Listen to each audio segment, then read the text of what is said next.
And we're here. Welcome everyone to Warchiefs Club number 75. Hi, I'm Ascalat. That over, let me think. There is Draxos. Wrong way. No, it's the. No, that's the wrong way. Yep, that's the right way. He got it. I'm Draxos. But yeah, we are very excited for this one. The last Warchiefs Club was great up until about, I don't know, 4 a.m. But we're not gonna have that 4 problem a.m. again this time. I think 3:30 a.m. potentially. I think the games after were still great, but I couldn't really appreciate them anymore because it was like dead. Yeah, no, we have changed our setup this time. So we are split. We are splitting our group stage and our playoffs between today and tomorrow. So today is best of one group stage, and then tomorrow we will be doing best of threes and then a best of 5 grand final. Yeah, hopefully that will make everyone, casters, players, and viewers included, happy and less tired. And we don't have to cut the finals short. That would be pretty fun. As you can see on the screen, we already picked the first game for you. It's gonna be Avely versus the Mr. Munch. Did he always? I remember him just being called Mr. Munch. I don't know where the came from. And they're gonna be playing on an Avely map. That's so unfair. Oh, Averly did. Oh, yeah, this is an Averly map. For some reason, I thought it was someone else. No, I think he's always been the Mr. Munch. I think we've just always called him Mr. Munch instead of like properly including his title or name, I guess. Probably. It just hurts my aesthetics that the D pushes the name so far out that it touches like the edge of the screen, and Avely is so short. Anyway, for those wondering, the qualifications that are running now will all be best of ones. It's a double elimination bracket. If Cow can show that real quick. No, okay, Cow can't show it. That's fine. No worries. Cow is here, by the way. He's always supervising, birding, the classic. But He's yeah, blocking us from the shadows, as he always does. basically how this stuff works is we've got a 7 map pool, and the players alternatively ban one each until there's one left in these best of one scenarios, which is Coastal Cliffs this time around. And we're So I just do want waiting for to the... I do want to take a moment to actually talk about our map pool because I think we have a pretty spicy map pool today. I Because mean, we I have like it. Dry I Arabia, picked it. because it's in every map. Other people were involved too, Askeladd, don't worry. We have Dry Arabia, we have Bridges, we have Regions, which I don't remember the last time I've actually seen that map, so I'm rather excited to see that one. We have one of my first personal favorites, Floodplain, also known as Wet Arabia. We have Kawasan, Cauldron, and Coastal Cliffs. So I think it's kind of interesting that I don't think we have like a true water map at all, because like you can fight over water with Kawasan, but I don't really think of it as a water map, if that makes sense. It's very much a hybrid map similar to like Canal. But we don't have anything like a Baltic, a Boulder Bay, a Holy Island, anything like that, which I think is probably a good thing. So I think it will definitely open up the maps, and I'm rather excited that we are not starting off with just another Dry Arabia game. So instead of Dry Arabia, we're going to Coastal Cliffs, which is Dry Arabia but more narrow, so there's more fighting, which I like. Yeah, I mean, yeah. It's Dry Arabia but less space. Let's be real. I I think that there are some differences between the two maps that makes it a little bit more distinct, but it is basically a like diet Dry Arabia, maybe like it's on a diet, it lost some weight, got slimmed down on the sides, got into a size lower jeans, but we do have our draft up. We have a Delhi versus English matchup. Oof. Well, last season, if you had asked me about this match, I would have said, well, Avely just won the draft, and we're gonna be going to round 2.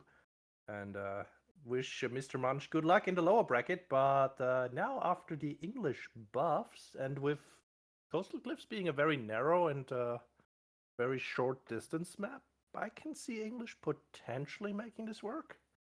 So are you expecting the 2 TC with a king build? Unfortunately, I do. Well, so yeah, because I think it's kind of a situation where if you don't go for the 2 TC with a king build, you're just playing the matchup the old way, which was never English favored. So you have to try something. You have to try the new shiny and hope that that's just going to be better for you, and hope that you can get like enough sustain and staying power out of the second TC. But I also wonder whether or not Avely, if he goes for like a really fast set of Gazi Raiders, he actually, even with the king, he might be able to slow down that second TC enough. Like, the thing is, usually when you go 2 TC into Delhi, that's kind of signing your own death warrant, but at the same time, you kind of have to keep up with their economy, and they're snowballing into the double sacred sites here, and then potentially grabbing a fast castle. But yeah, with the free king, that creates enough threat to keep the Ghazi at home potentially. Well, we'll see how Avely plays that. It's really a little unfair sometimes when you see that free unit stomping around your villagers, and well, my opponent is doing whatever the hell he likes while this is happening. Yeah, I haven't played against the English king that much. For some reason, every time I queue into English, they still go just the regular feudal all in. So I don't actually have a lot of experience with this matchup. or with this build It's order. So I'm rather curious. it's because of your Roost maining. No, they do it But against those too.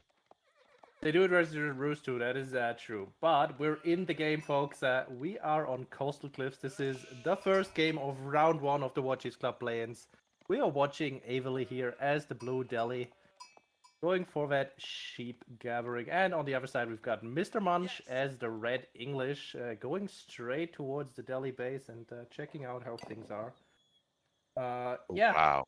Cow pointing out Oh, for us here. Averly designed this map specifically so the stone is further away from the TC, which will create a little bit of tension for Mr. Munch potentially if he goes for that second town center. I like it. so that was one of those. That was one of the differences that this map has over Dry Arabia. That is very important. Is it is much more difficult to get a second TC securely because of stone distance and how like it's the travel time to get the stone delays getting your TC, and then moving the villagers off to where they need to put the TC makes getting your second TC considerably more dangerous. So this might spell disaster for Mr. Munch with where that's located, and especially since Averly is about to find it in like he's gonna find where a stone is right now. So yeah, that's Sees the stone there. Gonna find a base in a second, hopefully not donating to an English town center, but he should be just fine. Averly's position on the other side is pretty cool, as we just saw. He's got all his berries and the gold in the back, so he's rather safe there. He can concentrate his forces as soon as he has some to defend that pretty easily. yeah, it's I'm I'm really confused on, or not confused, but I'm really curious to see what. Yep. Okay. So it is a council hall. I think this Oh, just decided that the stone is just too far away to make a safe play for it. I think Ghazi's would shut it down too quickly. I mean, the shorter the distance to your opponent, the better the council hall play becomes, right? If you Oh, can that is just definitely offload true. longbows right on top of their doorstep, that is pretty damn strong. No, that is definitely true.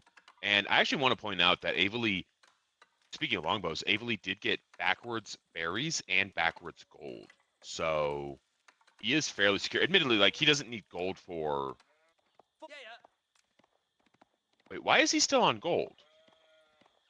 I mean, he's getting Oh, another. he needs to What's the word? to get He's the getting the second scholar still. 130 right gold for that one with the tower. right And he's gonna pull off at 130. Is my guess at least. I did see some people go for 3 scholars, but since there's only 2 sacred sites here, there's not really much sense to that. right. No, I forgot. I always forget how much scholars cost because I'm so used to the normal monks costing 100 gold. So I was a little confused on why he was still there. But It's no, that fine. makes Not much being a more. deli main makes you a good person. Okay, well at least something does. Then again, you're a Rus main, so you're kind of I'm a negating that Mongol already. main. I'm a Mongol Yeah, main. Mongols are okay these days. They're not hated anymore. See, he pulled off. He overmined by 17. Disaster. Disaster. Disaster indeed. Council Hall is up. We're going for that early wheelbarrow. I mean, I say early. There's English builds that get it immediately, but Mr. Munch is getting it right now. I guess he's gonna be going for a delayed push. He has the mill up. He's gonna get his ecotex. He's still on the gold, and then he's gonna go for that push after. Yeah, no, this makes sense. I think that. Okay, yeah, we have the stables coming down. Like, I think Mr. Munch is setting himself up as best he can for the situation that for like the very poor situation he's found himself in. But it still looks just a little bit rough for him right now. He is getting the barracks, so he does. He has seen the stable, so he's getting his barracks. So that's kind of an easy thing to assume. So I'm he's just really worried for him here. ready. I don't see how this goes well for him. To be perfectly honest with you, like I just don't know. I don't know how he's going to get enough units to stop the flood that's about to come. Yeah, that's the whole thing about Delhi, right? Yeah, that is why you either need to go 2 TC or you have to draft a Civ that can actually like hold their own against this massive amount of units. And English is usually not it. I do like those Palings plays on the gold, preparing for Oh the yeah, Ghazi rush there. that's very clever. I really appreciate that as well, and I think that's small advantage, small plays like that can help him get advantages to get back into the game, which is really necessary for him at this point. So, yeah, I don't remember what the draft was, but I feel like if you pick English in your draft, you can't let Delhi through, if that makes sense. When you're doing a pick 2 snipe 1 draft like we are in this best of 1. Like Ban I pick really do pick wonder if snipe. Mr. Much messed up the draft. Ivoli is moving in. Yeah, it sees the double longbows, triple longbows now. And can you get through the palings? Nope. Yeah, Both Ghazi get caught. That oh, is beautiful. that was very well done. An excellent play from Mr. Munch. Then Like I again, said, all that. Sorry. like I said, small advantages can add up, and getting a lot of damage like that on the Ghazi Raiders and keeping them from actually doing anything for the first few minutes of the game is going to be important. I'm very much assuming Avely will just pull back now and heal them up with his scholar. Well, yeah, but so yes, they are going to get healed, but the fact is that is the thing that matters is that is time that they're not being active and they're not raiding, which is all that Mr. Munch cares about. Okay, double sacred side play from Avely. Well, I mean, usually you do it like this. You go for one sacred side with your entire army, wall it off, and then you go for the other one. And Mr. Munch choosing to go decap with the scout. Okay, he sees the army in time. He's gonna pull back. Really did pull his other scholar away, so he's only going to focus on one sacred after all. Good choice, I'll say. Good choice. Yeah, going for both of them at the same time was a bold strategy, let's say, and I think it's definitely not a strategy that you see people do for. You definitely don't see people do that strategy for a reason. Looks like these Ghazi Raiders are actually getting baited into Mr. Munch's army. Like that's most of the HP off of one of them. So this is. Oh, is he gonna? Oh He's no, he gonna doesn't lose one target here. fire. Oh, he does. He does. Yeah, Try this to is. commit for the scout. I mean, the scout kill would be pretty big, making Mr. Munch blind there, forcing him to get a second one out of the town center. No, first sacred secured. I don't think it's secure. The wall is open. Does Mr. Munch know that is my question. Yeah. Longbows are being super annoying. Can you imagine if those longbowmen shot the boar? Like right as the scholars were on top of the boar. Oh, I wish we had seen that. That would have been such a heads-up play. I'm getting a little worried here for the English army, and like English has the issue, they're super slow, so if you ever beat their spear mass and the Ghazi are out for blood, you can't pull back. You are just stuck there and you're gonna lose most of your army. And yeah. with Mr. Munch not having a forward tower to buff his units up, that's kind of worrying there. He does have Steeled Arrow, and Iron Undermesh is coming in through now, while Avely's upgrades are still out. Not even Steeled Arrow done, because he pulled both Scholars out of the mosque. I know we were talking earlier about the idea of going for a third scholar and everything, but I really wonder if he had gone for that third scholar, if he'd have his upgrades a little bit quicker. One of them is just hanging out. There's a little bit of a miss micro there in the base. Or is it macro if it's macro related? It can be both. Mr. Munch has done a very good job. He hasn't actually. Okay. Ooh, spears are a little too far forward. Super exposed there. Avely's gonna punish that.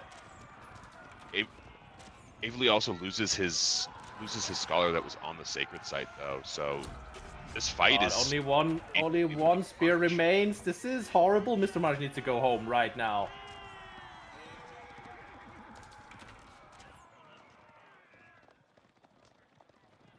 Oh wow, that. Oh wow, actual 1 HP on that Ghazi Raider. Yeah, it. Longbows are a pretty good unit. Who knew, right? It's Yeah. maybe the gold players are onto something when they say that English is really strong.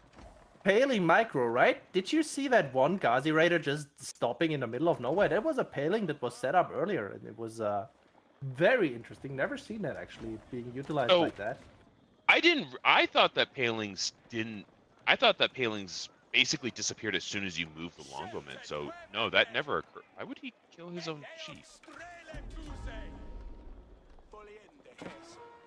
I do think they hold for a limited amount of time, but I couldn't tell you what that amount of time is. Well, yeah, look, short bows, also a pretty good unit. No, he's gonna snipe the scholar. Ouch.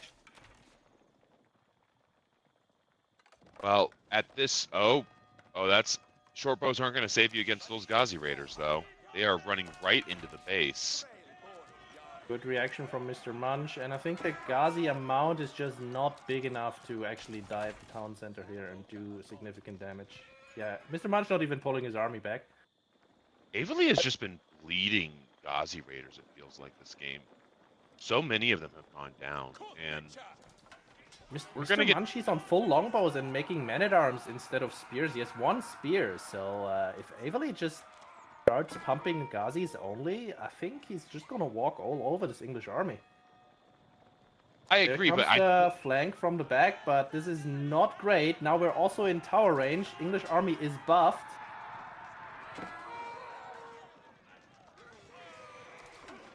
Yeah, isolating the Ghazis at the bottom like that while not really taking a good fight. I mean, he's killing the man-at-arms, but he's losing his important Ghazis for it. yeah, I think we're at a point with the longbowmen where we have a critical mass that can just one-shot the Ghazi Raiders. So I know you said that if Avely just like hard commits into the Ghazis, but he's gonna have to get a lot of Ghazis in order to hard commit enough.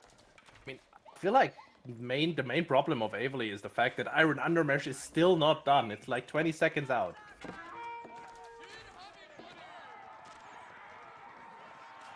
Oh god, we have a charge in.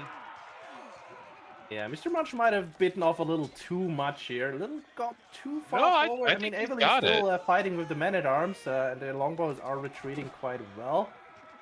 But now we're actually overwhelming. Numbers are definitely in favor of the Delhi here. I know this sounds crazy, but I actually think that Mr. Munch has this. Do you see all of those archers shooting like 3 volleys into the men-at-arm? Men-at-arm is still alive, and the longbows just stick around and kill more units while they do that. It's just miss micro from Avely.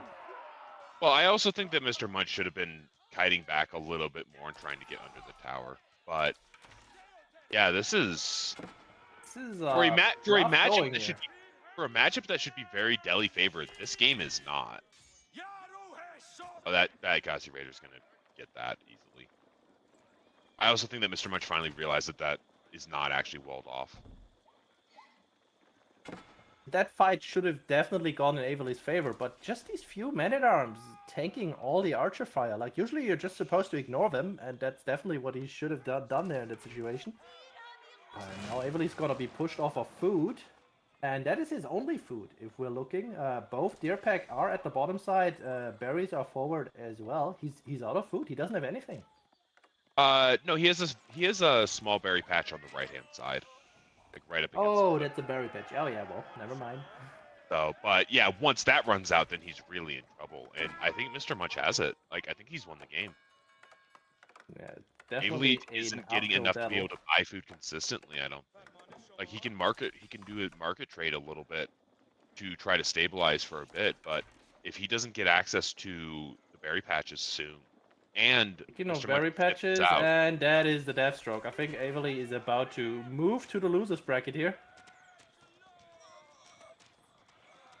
yeah, that's 5. oh God, 8 villagers total.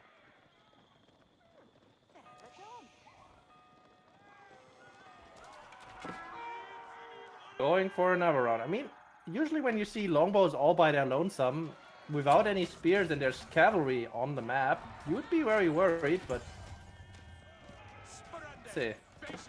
You're still focusing on that one man-at-arms. Just ignore it and kill the longbows. Yeah, that's... I didn't think that the men-at-arms were going to be a good thing to go for this matchup, but it has been surprisingly effective for Mr. Munch. That said, I do think he is definitely overextended. We did have just enough units here that this Archer Ball is about to get ran over. So the question is whether or not Mr. Munch is going to be able to remax his army or rebuild his army in time. And I do... Oh, okay. This is a good way to get back into it. Like, pick up another villager, pick up you know, delay the berries a little bit more. I mean, you say get back into it. Avely was pushed off of food quite heavily. He's floating a lot of wood at this point. He But needs to get his economy rebalanced and going again. While Mr. Munch, he has his farm set up. He's just fine. He's super booming at this point, so he can pump out units like no tomorrow, even though he is behind in the army department. We're finally ignoring the men-at-arms. Let's go. Are we though? Gazis aren't. Oh, now we're fighting under the tower.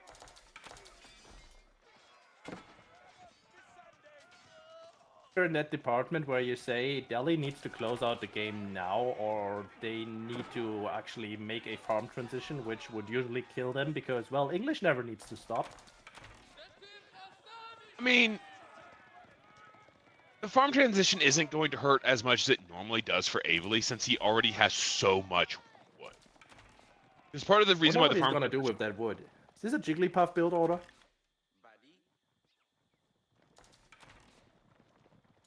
Sorry, what? What? Never mind, Draxos. Stay the way you are. Don't get tainted by these stupid memes and team gamers. Okay. Anyway, since Avely has so much wood, he should actually start his farm transition now, is what I was trying to say. Yeah, and so he does. Is he? Yeah, he already has like one set of farms. Oh, Unfortunately, nice. English at this point, I think Mr. Munch has 3 sets of farms at this point. I think he's at 4.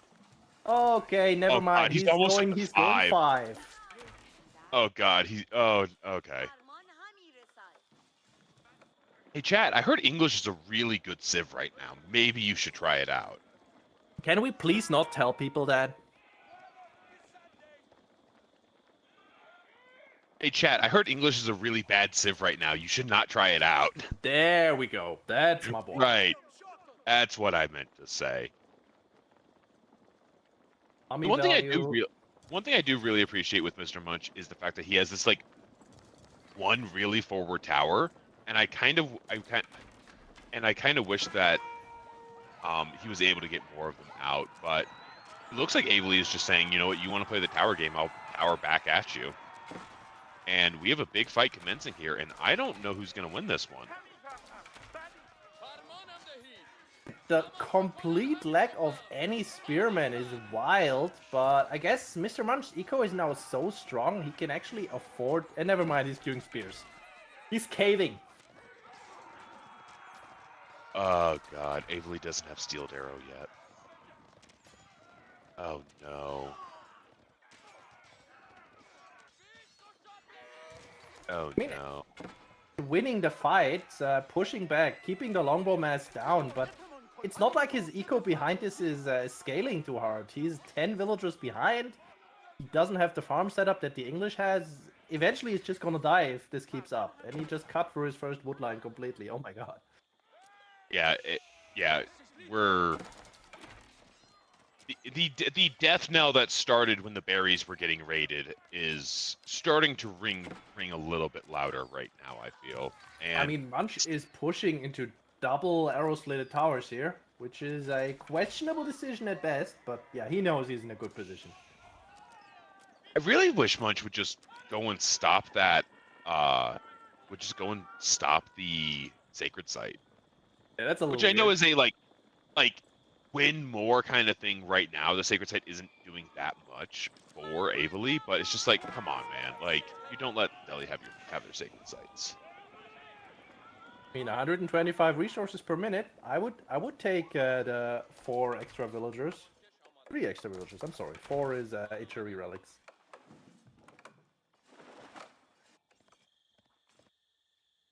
Oh wow, and Great. He's built an I'm onion. kind of impressed actually. Like this is some like build the wall around London kind of shit right here. So Heavily was busy raiding. He did garrison into the tower, so the longbows are now standing under double arrow slit towers once again. But another Vil bites the dust. I think that this can just get burned down here. We're up to 15 men-at-arms at this point. Well, now we're in the territory where you cannot simply ignore them anymore, and unfortunately there's not really a good solution to the men-at-arms in Feudal Age, so yeah, anyone who's ever played against English in a drawn-out feudal battle knows this territory, potentially, if they're like me and losing. Like, take a look at that. The archers are still fighting like 5 men-at-arms, and they take so long to die. Yeah, well, Avely just doesn't have any Ghazi Raiders anymore, and that's kind of his answer to feudal men-at-arms. So until that goes through, which Heavily is trying to go to Castle Age, but look at Mr. Mun's resources. He's just casually floating over 2,000. Hey, it's good to be the king.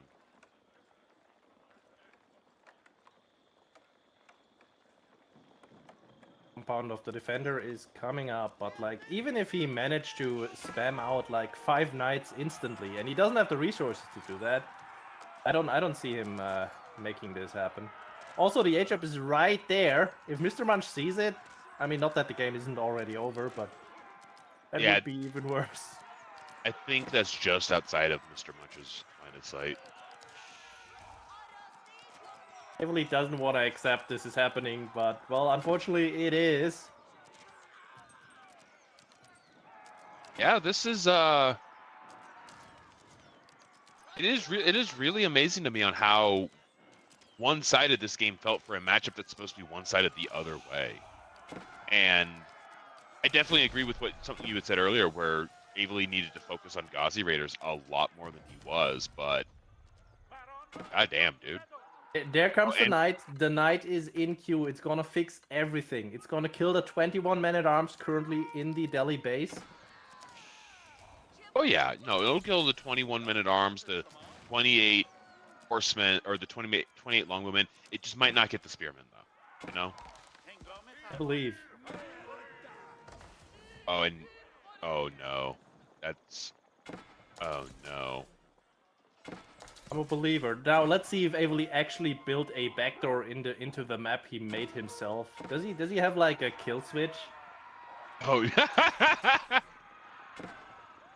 You get a Ghazi Raider to dance in a perfect star at like in the left corner, and the game just crashes for you.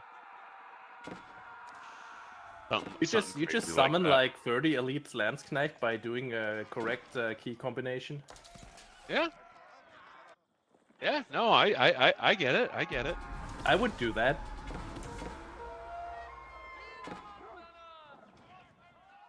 Yeah, well, I mean, there's really not a whole lot more to talk about. Avely is down to 34 villagers. Most of these are idle right now, and yeah, he is cleaning up the longbows that are hanging around in the back of his base now.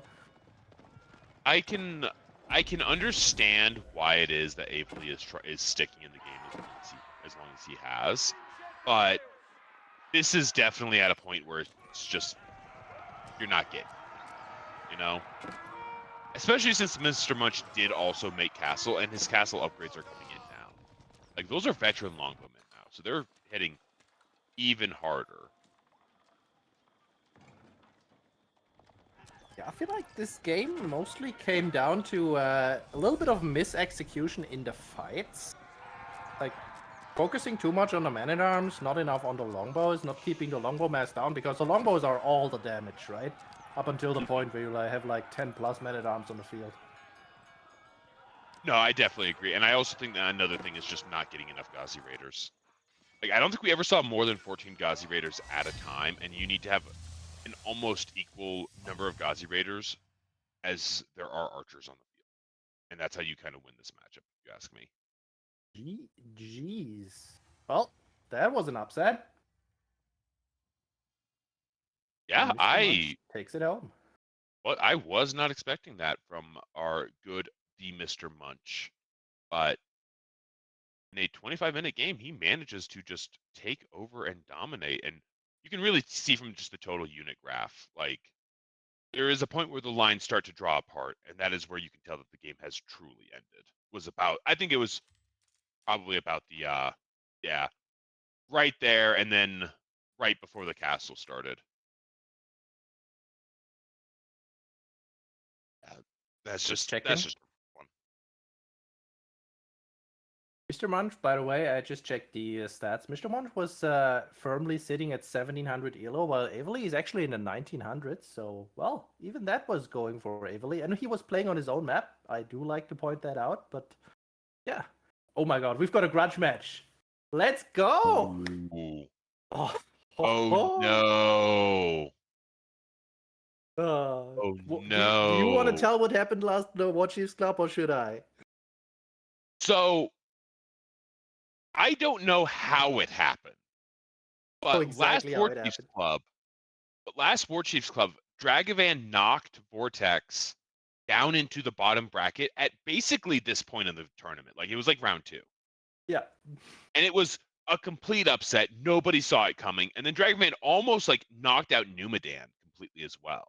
Let's be real here. He knocked out Numidan and then he somehow managed to, I don't know, implode? How would you call that? He threw. Like, I will be considerably more blunt about it than I normally am.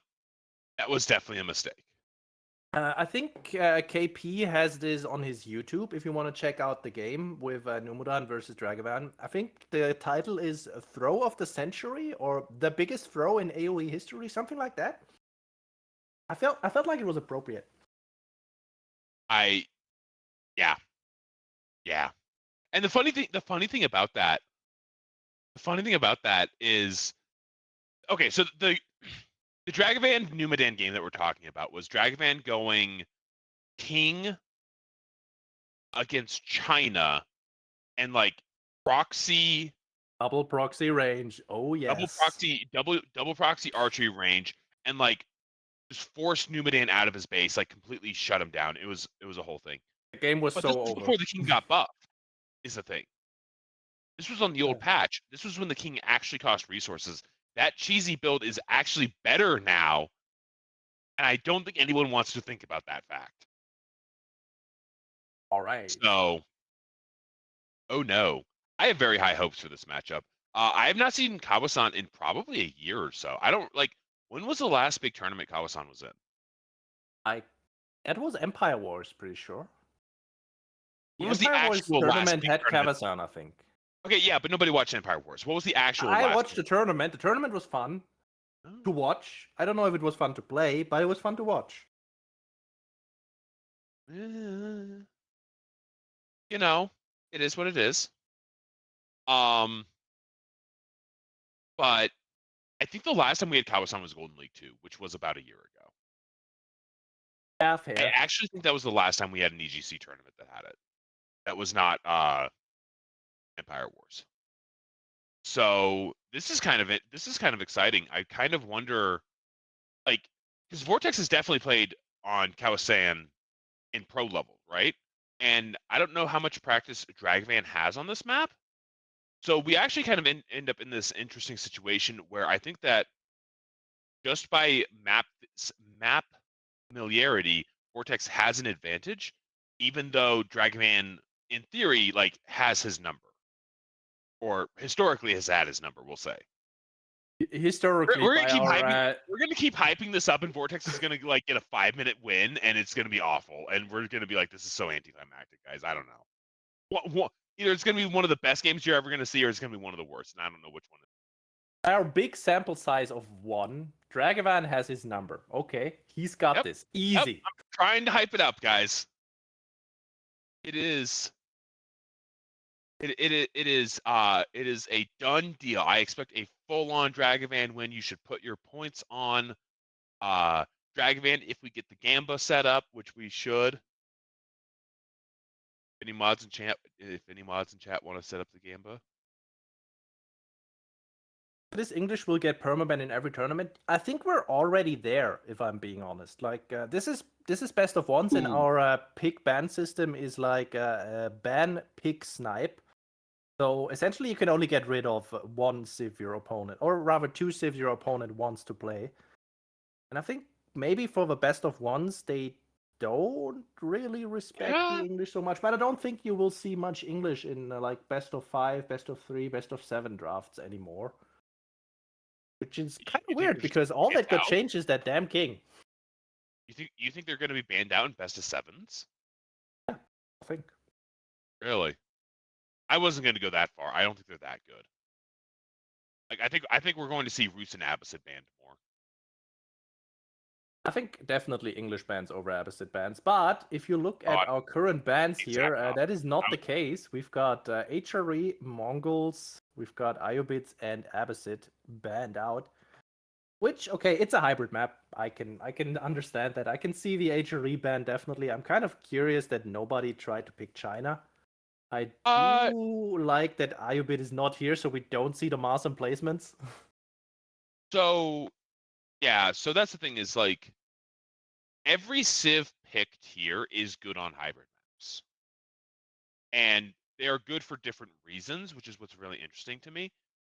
But I do think that I don't see any civ pick or ban here that is particularly surprising. Do you think that the king change is going to be relevant on a hybrid map? Is the real question. Like, do you think there's still? Do you think someone's going to go Abia memes? Which I don't think we can actually call it anymore, honestly. But do you think someone's going to go Abia Kings if they're not going for a second TC? I mean, on this map, I can definitely see the Abbey come into play and Vortex possibly going for the ninjas. I would enjoy that. Ooh, that would be a fun map. That'd actually be really fun to watch. I mean, seeing like okay, try to get the sabotage off before a king kills him. That'd be fun. the king is free. You can just get free harassment immediately, but you don't go for a timing attack here, I think, because English kind of wants to play Dark Age, I think. Unless your plan is to go directly to feudal for the king. That would be the other option. But yeah, we'll see. Oh, right. Yeah, Cow is right. The ABBA band was specifically targeted at Dragavan's Civ pool. Mea culpa. That is absolutely true. I can't imagine why. Me neither. Dragavan is memeing on people with English now. Well, folks, we're in the game. This is round number 2. We've got Dragavan here playing the red English, playing against Vortex in the blue Japanese. And we're on Kawasan, our double waterhole map with the massive berry patches in the middle. For those who don't know the map, just take a big old look. Really like the map, honestly. Yeah, the other thing we didn't mention during the draft is what are the odds that the players each go to the same water line? I mean, I'm very curious to see what Dragavan is cooking because I am expecting an interesting strat out of him, to say the least. And is he actually going to any water right now? I mean, Japanese obviously will go to one because they've got the cheaper boats. They kind of want to make use of that. Do we have a barracks in the English base? No. Oh. We don't have any water anything, actually. It's a fast feudal play with a king, I am very much assuming here. Yeah, but I think. Oh, is that a dock on a blue dock on the left pond? Okay. Yeah, there's a dock from Warchiefs. Okay, so we do see somebody going for water because I didn't think I couldn't see the blue on blue. He got 6 on wood. You kind of don't meme on people like that in Dark Age unless you're water. Pay attention to that. It's fine. I'm sorry. This information at the top where it says like villager distribution and upgrades, that's for the viewers to see. That's not for me. I'm not supposed to pay attention to what's going on. Oh, I'm okay. I'll stop watching it then. That is perfectly fine. You're correct. Yep, I What always is am. that red blob moving out of the English base? That's 5 villagers. Okay, it's 4 villagers actually. And it's a proxy council hall. Let's go! This actually makes a lot of sense because the one thing that we haven't brought up about this map is there's all the berries in the center, and Japan does like berries because they do with the not wheelbarrow upgrade. They get bonus. Oh, Vortex scouts it. No! God damn it. I'm so sad. Oh, Okay, what is no. the reaction in the Japanese base? Let's see what he does. I think I just saw a lot of vills move over to the gold. We do get a lot of wood now with a lumber camp and all the way in the back of the base too. I think he's just gonna wall off the bottom side so he is not gonna be disturbed there. Yeah, Oh no. Oh no. This is so like borderline anticlimactic. The issue But for Dragavan here is now, yes, his council law is gonna go up. He's gonna be feudal much sooner than Vortex here. Yeah, there comes the wall at the bottom. But is Dragavan gonna go for the fishing now? Which will just, he's just gonna garrison 3 of his fishing boats and sit there until he can make a warship? Or is he gonna go straight for the base? I think he's gonna go for the base. so the thing we have I can't tell what Dragavan is going to do because I don't think Dragavan knows he's been scouted. I don't think he saw the scouts see his council hall going up, and he's just going for deer, which means he's not going to go for wood whatsoever, or he's not going to go for dock whatsoever. Yeah, But maybe I could have seen him go. He didn't scout the dock anyway, by the way, but he did scout that Vortex He's is about on to. the wood. Yeah, okay, sees the dock now. But the longbow is continuing downwards. Random question, but how do Shinobi do against longbowmen? Well, Shinobi have 20 melee damage, so if you can get in range before they kill you dead, then yeah, you're doing great. So not very good.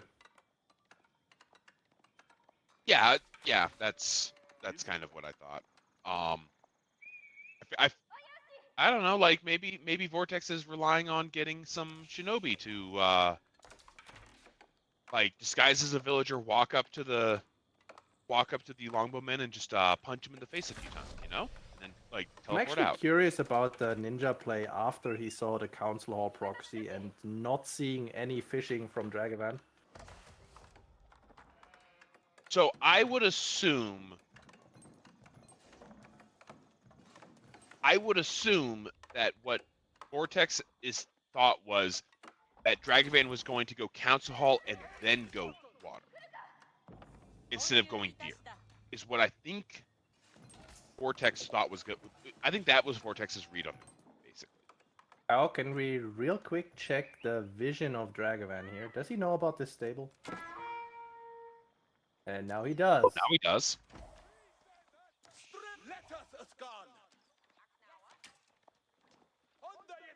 That's gonna be a forward tower. Going for Oh, that what? forward mining camp. Never mind, it's not a tower. And the proxy blacksmith, because why the hell not? Dragavan doesn't disappoint. Dragavan is basically like the Age of Empires version of Florencio, dude. Like, man just cooks. And I can never tell if that's a good thing.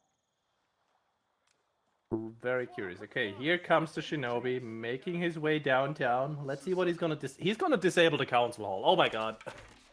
Well, that's gonna be 2.5 production buildings gone. Only 2. And Oh, now God. he's gonna go straight for the villagers. They do have short bows, but still, he does a lot of damage. I would say he 3 shots villagers. Yeah, like That's just really good. Vortex already Oh, had the economic advantage because of water, so the flood has been stopped, but I think Dragoman might actually take this opportunity to maybe, build a tower on some of his resources so he's safe. Never mind, he's going siege engineering. We're gonna get a ram immediately. Abbeville goes down though. oh no, this Shinobi has done so much work. I I really don't understand why it is that we have this like proxy blacksmith forward mining situation, because it's not like he was forced off of the gold in his base.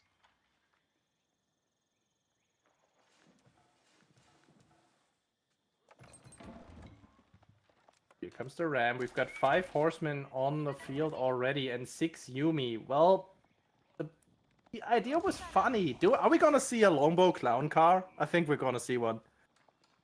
I think that's the only way. I mean, I don't think a longbow clown card does very well against the 6 Yeah, horse. it's a longbow clown car, but the horseman amount is just too big. We can't deal with that. And he can't one-shot the Yumi. Oh no! And now he's body blocked. Oh my god, this is a disaster. Yep. Oof. I Flew too close to the sun. That was yeah. eight and a half minutes. I think that Dragon Man just overcooked. Like he tried something and it was a cool something, and then like it just didn't work. He never did anything about the fishing, like not even trying to tower it, not even doing a little bit of a drive-by there. Yeah, it was just. I think it could have worked on a land map. Not here though, with Vortex just having the free food to just pump out all of those horsemen easily. Yeah, that was I don't know. Like I think that the proxy council hall was actually a good idea, and I don't want to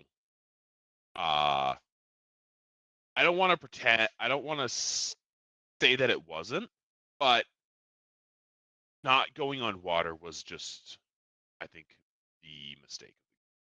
And I think that he never really had a way of he never managed to stabilize from that. We do have our next matchup already. We have a Kiljardi versus Valdemar with a Nice. Ubis versus the Jean d'Arc. I know what I think of this matchup. What do you think of this matchup? I think Kildradi is gonna run at the kid and try to murder him, even though it's a bad idea to murder Jenny in Feudal Age, but it's Kildradi, so he's gonna all in the heck out of him. Well, I think this matchup is. I mean, I've seen Lash play this from Jenny's side, going all in onto the Iobits very, very early, and it worked out beautifully just yesterday against Valdemar. But in general, I would say this is slightly Iobit favored, so I'll say Kildradi goes. I think this is more than just slightly, honestly. I think this is an extremely. I could check the win rates. A good caster would. Let's see. I am a caster, not like. Caster, I'm a caster, not an analyst. That is true. By the way, type error. Thank you for the sub. Let's go. Okay, we're in the game already. Valdemar is here in the green.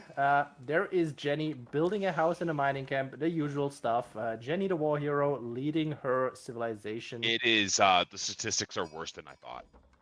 Okay, that bad, eh?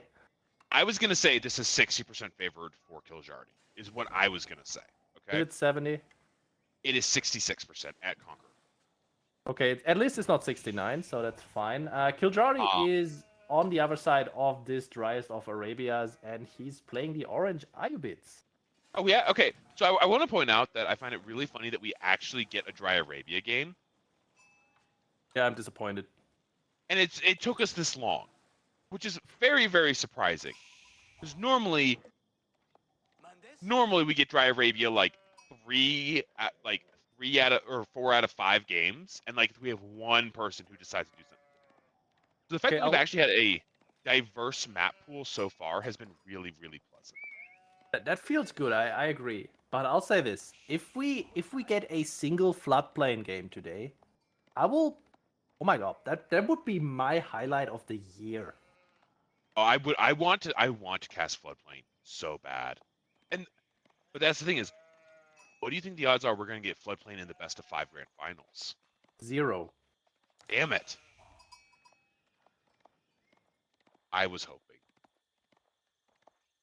I think the chances that anyone is gonna play floodplain at all are exactly 0. But one can hope, right?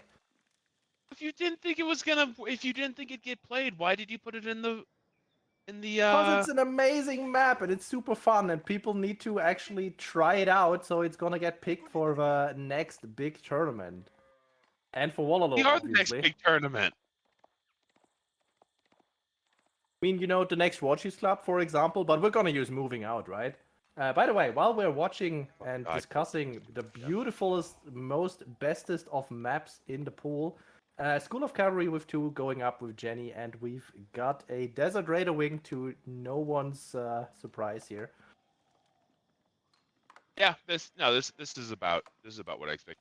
One thing that Cow, our lovely observer, did point out earlier is we have 2 berry patches for Kiljardi that are very safe and very easy to wall off. So, and it's also next to it like a small. So like Kiljardi is really set on resources. That's Like a his gold very is already juicy in the corner. back. Yeah, this might be the best spawn I've ever seen in a Ubid player. Like borderline best spawn ever. What do you think Valdemar's game plan here is? Is he just gonna do Jenny things, make knights and archers, and try to overwhelm? Or do we see a macro play here? What is the plan against the Iobits?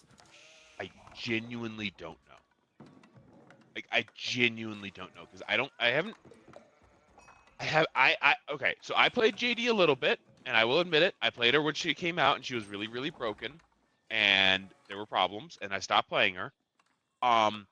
So like as the Civ has kind of evolved into a more macro like going for 2TC isn't uncommon kind of setup.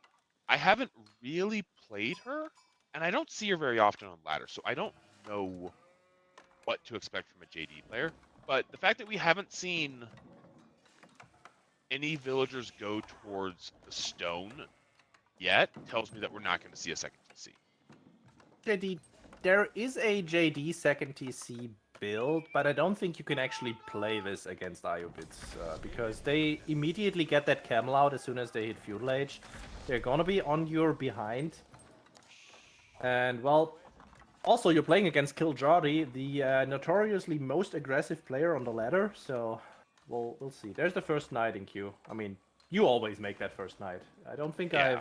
I've seen any player ever skip that ever in any French game ever. Yeah, no, I agree. Yeah, and going for the second TC against Kiljardi, like you said, is just like you're gonna have a bad time, you know. And oh yeah, hey, Kiljardi is getting that wall. That's nice. Um, Really good wall.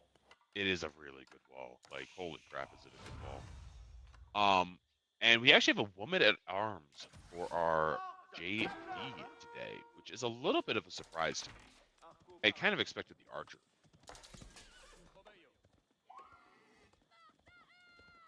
I also think that Melee the Jenny is actually really curious. I expected range Jenny here just cause of the raiders.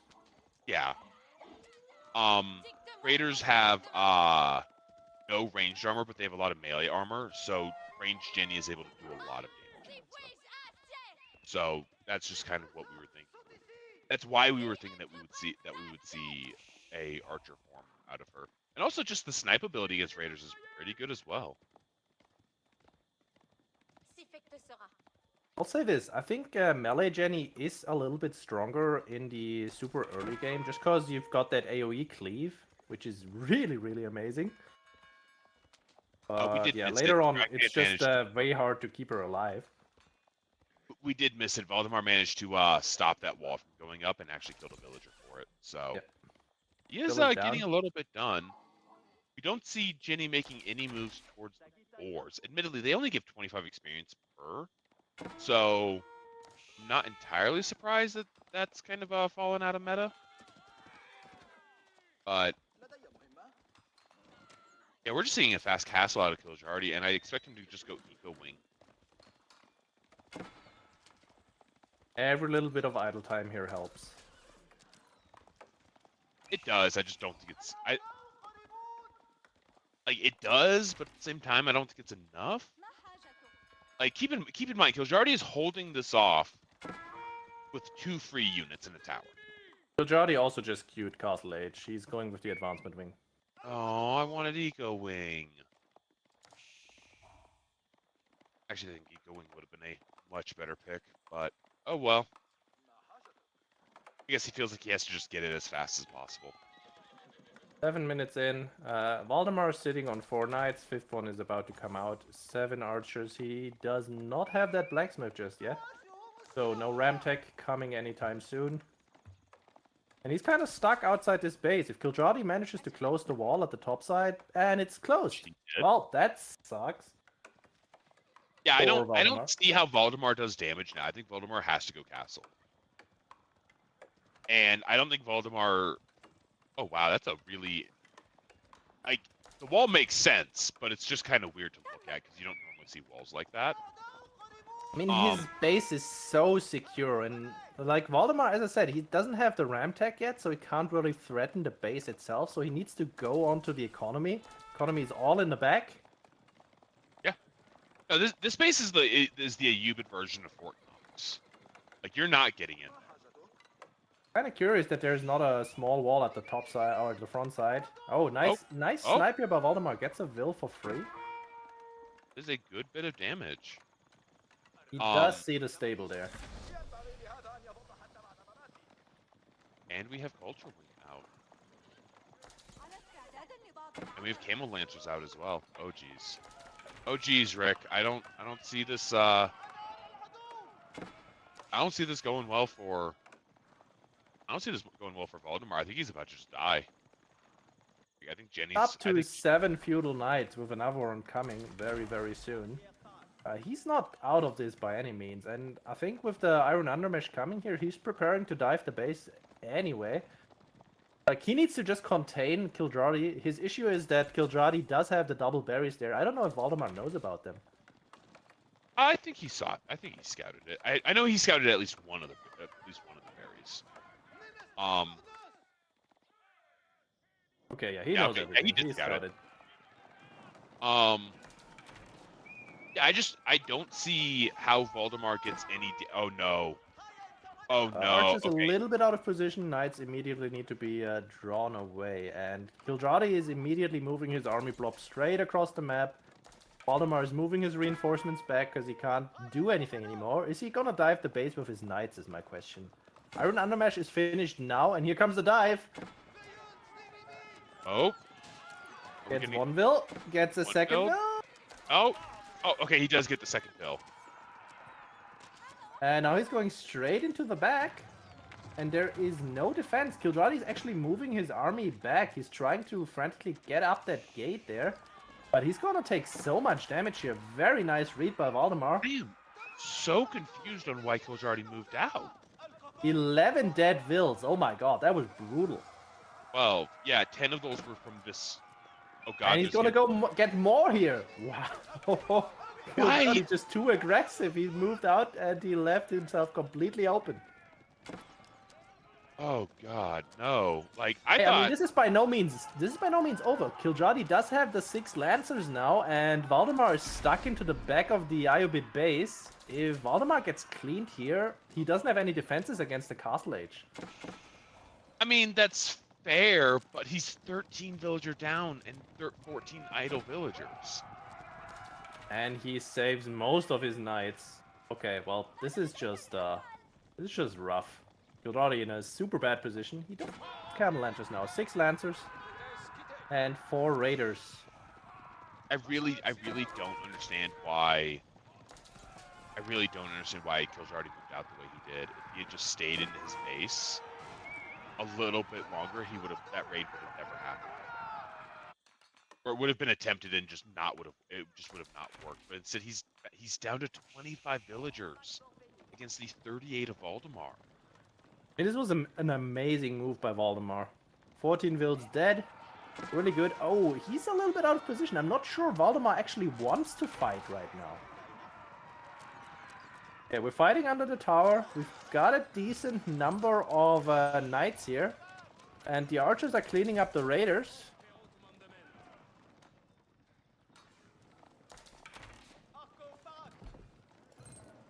Shield arrow also coming in.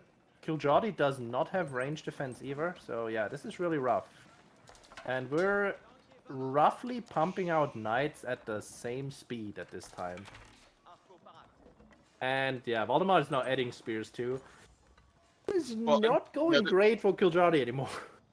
The other thing to point out is Kiljardi hasn't upgraded his Desert Raiders either. So like he is fighting with some feudal units still. And that's not the biggest of issues, but when you're behind, you need every advantage you can get. So it's... Oh no. Are we going to see a part 2 Electric Boogaloo? Yeah, we're gonna see the reverse. Orange Blob about to move into Valdemar's base at the bottom side. Oh, the knights aren't here to fight this. And the knights are not here. Jenny is here, and Valdemar is actually pulling Vills. Valdemar, you madman. Oh, right. Valdemar's also raiding... Yeah, this is the part 2 Electric Boogaloo I was talking about, is this. Joke's on you, I don't have enough villagers. I've got pop space for all of them. Oh, that's not... garrison space, rather. That's not funny. That's sad. That just makes that... Now I'm sad. This is yeah, and not a great fight for Kiljadi. He's not paying attention here. There are spears in this mix, and they're cleaning up the lancers. And Valdemar's making this look easy. Jenny is almost level 3 too.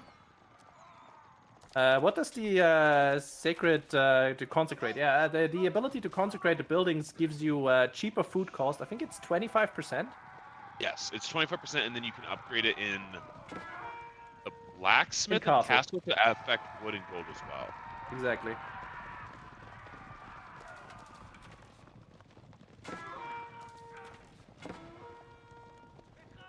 Valdemar's knight count is pretty far down at this point, but I mean he's got spears, so he is not too worried, even though there are still 5 lancers out. Kiljadi is trying to get some relics, but he's down 20 villagers.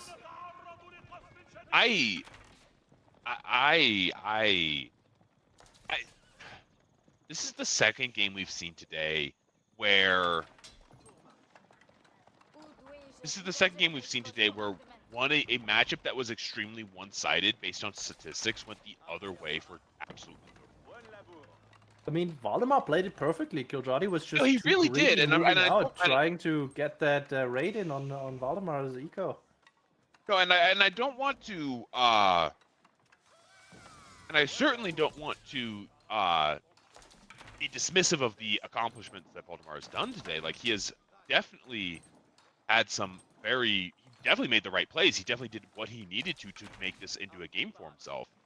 But I don't know why Kiljadi moved out like that. And I don't know why he moved out with everything. I can understand if he sent like 1 or 2 camo lancers, but he sent his entire army away for no reason. Kiljadi is desperately trying. And the question is it going to be a keep and a town center, or is it just going to be the town center, or multiple town centers? Anyway, he needs a solution to scale his economy somehow.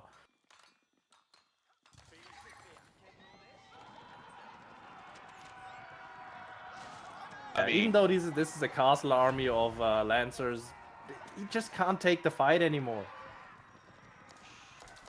No. And Jenny level 3. What did he go with? Are those Jenny's raiders that I spot in there? Oh, he didn't use the summoning ability yet, so... No, it's, crap. No, wait. Yeah. Yeah, he hasn't yet, so I can... Did he just whiff the summon? No, he just, checked out. I'm not used to the Jenny icon at the top, so I thought that was a John's Raider. and then I realized it was actually just her herself. Oh yeah, they're the champions. You're right. I'm sorry. Yep. Town Center is going up in the back. You know what's also going up in the back? A Jenny party. She just cleaves once. Another 6 wills go down. Wololo doesn't Wololo anything. I'm actually surprised that TC finished it all. Where's the second Wololo? There's more relics here. I mean, Kildradi's just dead. Yeah, this game is over. The second time where half of Kiljardi's eco is being idled. And like I like the second TC play, but he had to do that as soon as he got that, as soon as he lost all of his villagers. Like that second TC had to go up a while ago. Was beautifully played by Valdemar. Gotta give him credit where credit's due. I mean, look what would have happened if Valdemar decided to see, oh my god, Kildradi's big army blob of lancers is moving towards my base. I don't have any walls. I have nothing. If he just moved back there and tried to defend instead, this game would have been completely different. One thing that I actually like now that you mentioned that, one thing that I actually wonder about is, what if Kiljardi had not run his own army blob back, and like what if he just committed to a full base raid? He was not in a position to move out there. You're absolutely right. Exhibit A on the screen.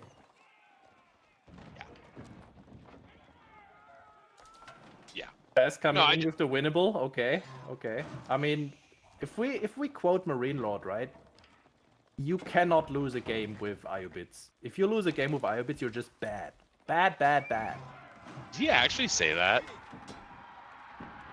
I mean, I can't mime his accent, but he did say a thing similar. I really don't think that a German person should be trying a French accent. I'm just gonna say that. That's probably true.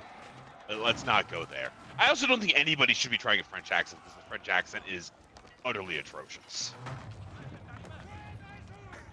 Cow, please. I was just haunted by a clown. Oh God. Yeah. This. I really do. Like I said, I really do wonder if when that initial big raid that Valdemar did, where you killed like all of Kiljardi's villagers, if Kiljardi had committed to his own attack and just like base traded villagers, I wonder whether or not that would have gone better. I mean, that would have gone better for him. At the same time, if he had managed to clean up all of the knights in the back of his base, if he had somehow completely cleaned up Valdemar's army, then he would also have been not fine, but probably could have snowballed down towards the French base. But no, that's not what happened.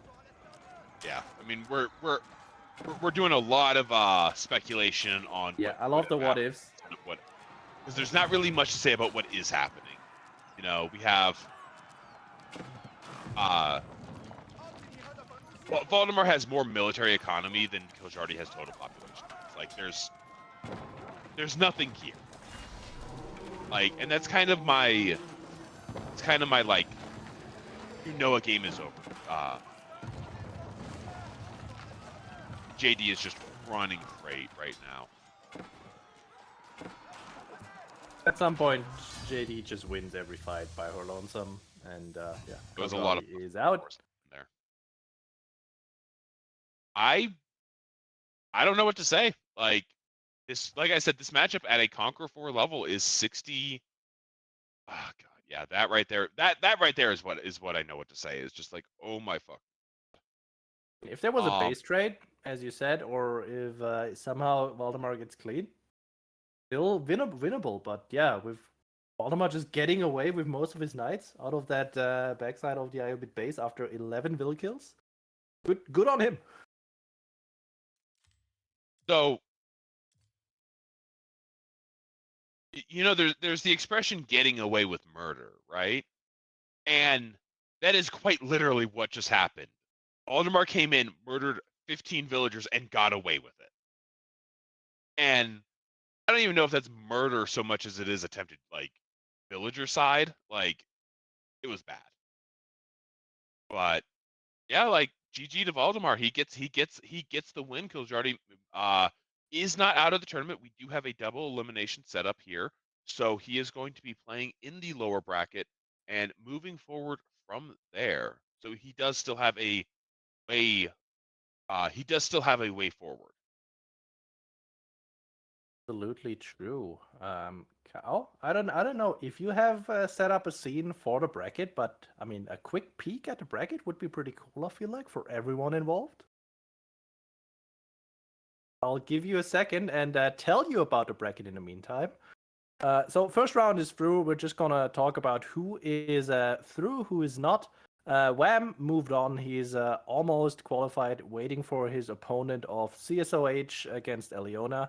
Anatant in the same round. He's fighting Senpai actually in the winners quarterfinals right now, and Senpai actually beat Demu. Demu in the bottom bracket now. Home Senpai beat both Demu and Myriad. That guy has like put in work. Unexpected. Yeah, no, Did he employ some Dragavan strats? There we go. Here we've got our brackets. Oh. Yeah. Warchiefs and Crackety gonna battle it out, and we've got Louis versus Tracker. And we just saw Valdemar versus Kiljardi. And there we've got the loser bracket. Got Kiljardi versus Tiger now. We've got Deniskia still waiting for his opponent from the top side. Mr. Munch against Anavaku.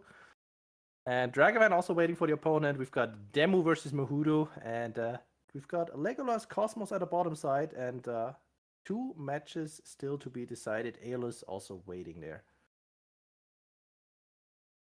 Yeah, this is I don't know what to watch because I'm just so surprised that Demu got knocked down to bottom bracket. Like I mean, Demu I'm and just Myriad not are gonna already. say anything and let Cow decide because he's gonna decide over our heads anyway, like he likes to do. I would like to pretend like we have a say in what happens, even though we all know we don't. Huge! We've got Crackety here versus Vortex, and we've got a Byzantine game, finally.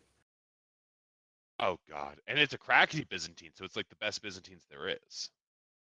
I mean, I've played some Crackety Byzantine build orders, they're fun. I mean, yeah. Also, I would just say that Crackety is sorry. I would say that Crackety is generally considered to be one of the best Byzantine players just overall. So I would agree, but you know what I actually did after I saw Crackety lose to Louis at some point in a Byzantine mirror? I actually copied out Louis' build order and never played anything else since. It's so fun. It is so fun. Rude. Oh my god. It is such a good BO. That was also on the last patch before the Byzantine buffs, so now it's even better. Oh my gosh.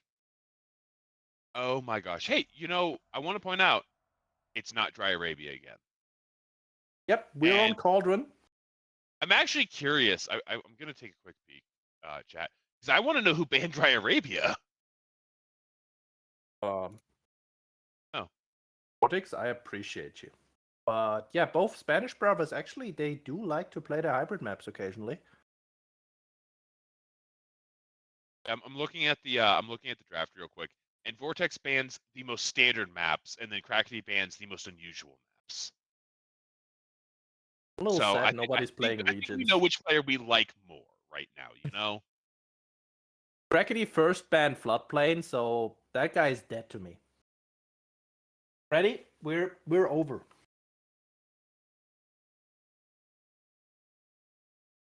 I would love to see Floodplains today. It's not gonna happen. I don't know who I have to bribe. It's not gonna happen.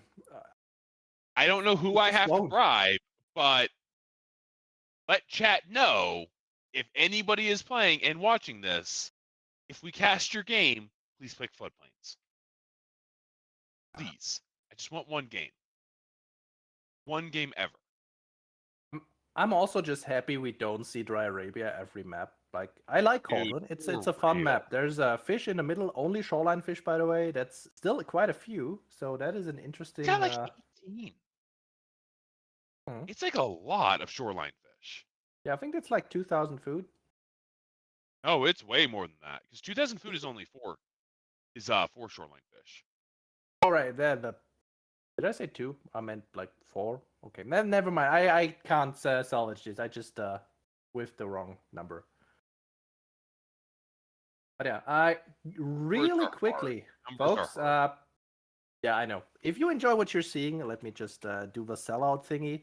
We're completely community funded outside of a generous person in the community who actually also funded us $1,500 extra for the prize pool for this one. And yeah, if you want to participate and if you want to contribute to what we're doing here, everything you donate, all the Twitch money also goes directly into our prize pool. And what the hell is this? We got a cistern rushed, please. And Vortex pulls his will to the other side. What is going on today? Okay, we've got shoreline fishing from Crackety. He's pulling his wills to the other side now. What is happening here? This is perfect, folks. This is Cauldron. We're watching the Cauldron right now, and Vortex has to abandon the water because Crackety is a mad lad. Let's go. Okay, so this is hilarious, but what I don't get is why did half of Crackety's villagers go around the left side? I think just so Vortex can't just move to the other side of the pool and play Ring Around the Rosie. Okay, that's what I thought. I just wanted to make sure because I wasn't entirely certain. And he drops off the sheep at the mill instead of taking them back to his base. Oh, that's so funny. This is my pond now. I love it. Like, I am so happy that we are getting these like wacky, crazy builds. And the thing I find the funniest about this is because Cracky was the one banning the abnormal maps, but he does something abnormal anyway. That was a very nice play. I'm wondering if Vortex is gonna go for the Shinobi once again, or since he doesn't have access to the water now, is he gonna go for the storehouse? He's gonna go for the storehouse. I do not see a way. I do not see how he could ever go for Shinobi on this map. I mean, Shinobi would be pretty good in murdering villagers at the water. Not with Aquator defense, they're not. I mean, they get 2 melee armor, but at the same time, didn't the Shinobi have 20 damage? They also get 4 melee damage. It's fair, yeah, but still, I wouldn't want to melee defend against them. The Shinobi. Fun fact, Crackety here is also getting his oil from shoreline fishing right there. If you look at his income, it's not quite as good as the berries, but it's still pretty good. Coca Township! Woohoo! What? Vortex. Betray me. He's going up with 6, actually. He wants us up pretty quick. Where's the Grand Winery being... Oh, the Grand Winery is being built back. Okay. It's not Dragavan. It's not a proxy winery. I didn't know. I was concerned. Okay, you thought it. I said it. It's fine. Even though there is a nice spot there. Well, okay. Is Crackety gonna abandon this position, though? I mean, he did invest into the first cistern there, so he cannot get his level 2 water at home. With the winery, he's gonna make a single cistern there as soon as he has the resources. He has the stone from his winery. What is with these like nuts berry spawns? Like, holy crap! That's pretty sexy for Byzantines, not gonna lie. Like, that's 2 games in a row. But again, because I like to make far-reaching statements off of only 1 game worth of data. Whoever gets the best berry spawn normally loses. So I think that means that Vortex is in a good position. That's how it works, right? Is Crackety abandoning the forward position? I see that red blob moving. Yeah, he's just gonna go home. Leaves the cistern all by its own. He's gonna delete his cistern, actually, so he can reconnect it. And Vortex knows what's going on. He's moving out and building another dock.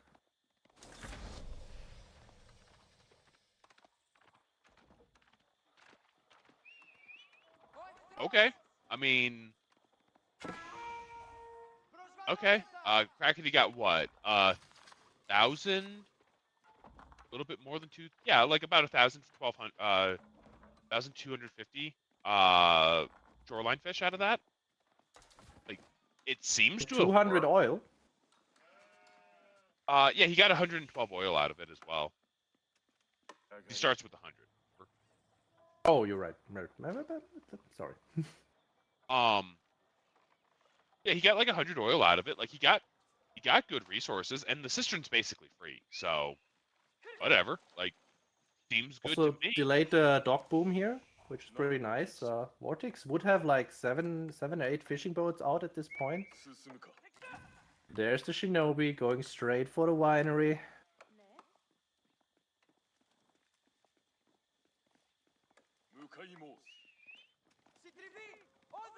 Yeah, no, this looks Rekidi has his scout here, so he should see this. Are we gonna see a Shunshin? What is it called? Shunshin? Anyway, the smoke bomb teleport in. I just call it bleak. Well, they're blink stalkers. Let's be real. I mean, I thought of anti-mage first, but Oh, Vortex is just PMing here and pushing away the deer. Crackety trying to push them in as far as he can. so I want to point out that these shinobi have done actually. It's the second Shinobi. Oh. First hit, second hit, third Oh, hit, one goes down. One of the shinobis has done something. But yeah, it took a while for that to happen. I'm genuinely surprised that Crackety hasn't deleted his initial cistern just so he can rebuild it. Price does not reset, so deleting it does nothing. Wait, what? If you delete that cistern, the price does not go down. Oh, I thought it It did. just keeps accumulating. Oh, never mind. That's an annoying Shinobi. I mean, he's just trying to force out idle time here from Crackety. Trying to get him to garrison into the town center as he does his baby steps forward. What contract is Crackety going with? He has no contract just yet. I am expecting Longbowman. Just for the record. Look at both players' resources right now. Vortex is going straight to castle, and Crackety, is he gonna follow? He's getting the western contract now. It's Longbowman, right? I assume that's Longbowman. I don't know. Those are the longbows, yeah. Which I call the contract by what their initial unit is. Yeah, it's a longbow contract. Okay. Yeah, that makes sense. Yeah, it looks like we just have 2 castle rushes and Golden Gate coming Crackety up, no gets surprise. really fun. Well, Crackety gets to like get units for free because of mercenaries. But yeah, that's a floating gate going up, and that's a Sable's right next to it, practically on top of it. Crackety will be able to almost match the castle timing, but he does not have a barracks just yet, doesn't have walls up, so that's gonna be a little rough. And he also still didn't do anything about Vortex fishing, and now that he has the longbows out, or will have in a moment, he would really like to move to that middle position, protect the relic, and get rid of the fishing boats, but he can't, because there's gonna be mounted samurai. Yeah, and the Crackety is getting his Golden Horn Tower up, which is good to see, but unfortunately he starts his castle right as Vortex leads his. That's so much fish. I think if Crackety doesn't do something about the shoreline fish, he's just going to lose that. Never mind everything else that's going on in the game. But yeah, we're about to see the samurai pump. Lots and lots and lots of mounted samurai. Crackety is actually moving to the middle with his longbows. That is 5 dead longbows coming up.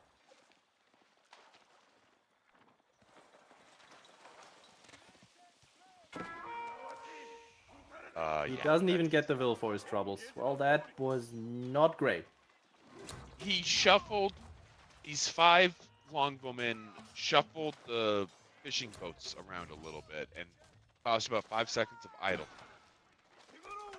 500 oil. I'm trying my best here, guys. Like, this is such a rough situation to have. He didn't scout for it. It's done. It's done. The Mitanei are entering the field, and Crackety just hit Castle Age. Let's see how much damage Vortex can get done with his 5 knights he has on the field.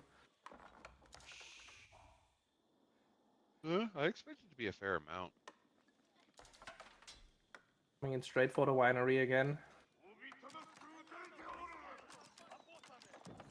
Yeah,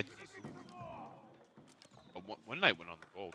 I think the berries next to the winery have run out, haven't they? Or no, I see a couple. I see a couple left on the map.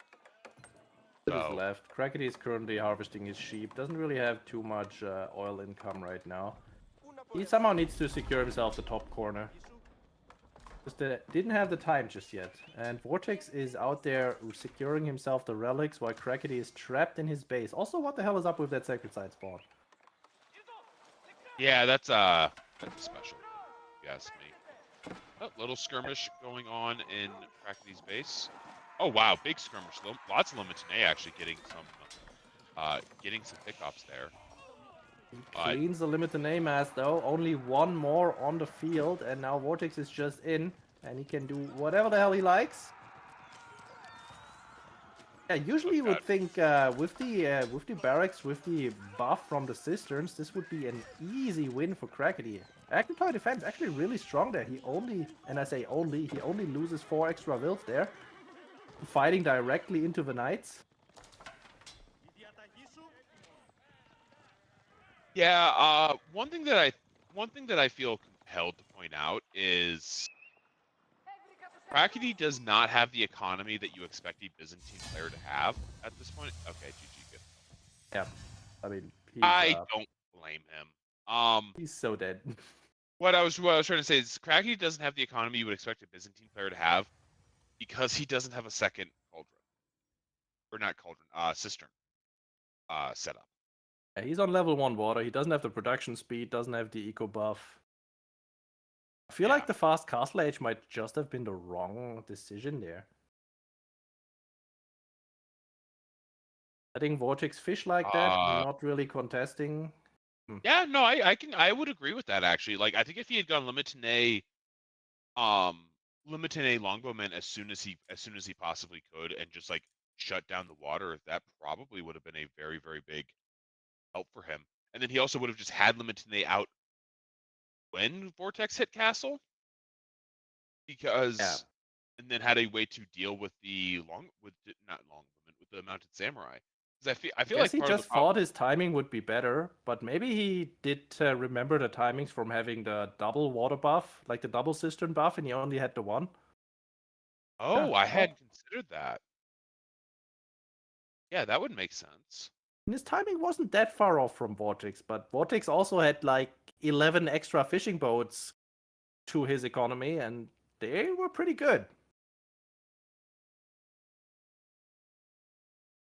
Yeah, that's tough going. Oh my god, next matchup. Let's go. Oh, we have Louis MT, who we have not seen today, versus Valdemar.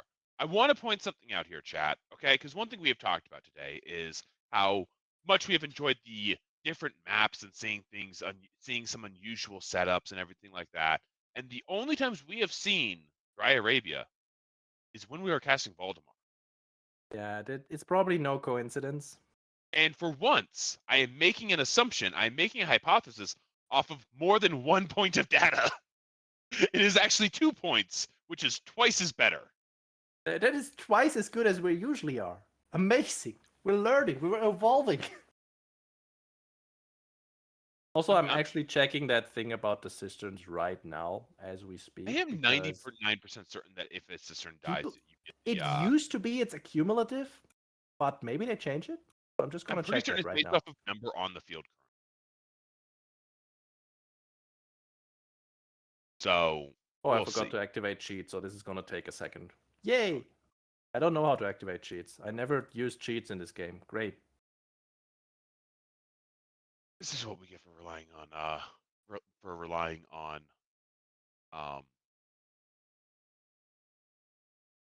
Asklad. I forgot his name. I'm all here, Chad. I promise. I'm all here. Just as a He's- quick update while we wait on this Byzantine versus Jean game to start. Okay, folks, you were right. Everyone's right. Draxos was right. I was left. Aha! CSO and Wham has started. Anatan versus Home Senpai is going on. The winners of either of those matches will advance to the playoffs. Vortex is qualified for the playoffs, and then the winner of this matchup is going to qualify for the playoffs. And then after that, we just have lower bracket. Yep. So I am expecting from our 3 games, because we have Louis MT versus Baltimore, Anatan versus Holmes Senpai, and Wham versus CSO. I am expecting Wham to advance. I'm expecting Senpai to advance, and I'm expecting Louis to advance. Is what my bet is on. Okay, the disrespect towards the kid and the disrespect to CSOH. I mean, Wham is a really strong player, but I think Wham versus Wham CSOH is is actually legitimately very close. I think Wham is legitimately a top 4 player. Like I do not think I think Louis is the only other person in this in the playoffs that can beat him. If you, in my opinion, I think he's one of Okay, the best. here's my prediction. It's gonna be Okay. Wham, it's gonna be Anatant, and on this one, yeah, I mean it's probably Louis, but let's see what the kid has cooking.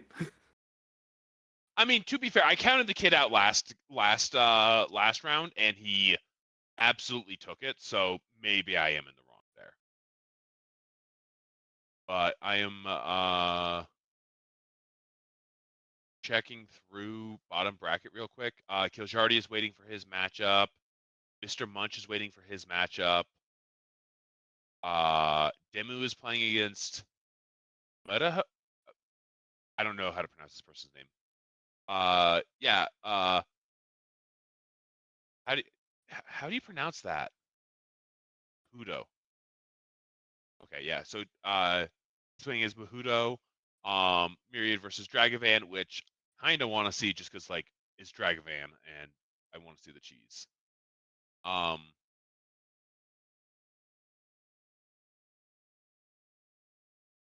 It was what? Oh my god, I missed it. I'm so sad. Oh We're no. gonna take note of this game. If we've got the time, we're gonna cast it after the fact. I don't care. Want to cast Floodplains. I just want to see it. I'm straight. I'm straight on the players.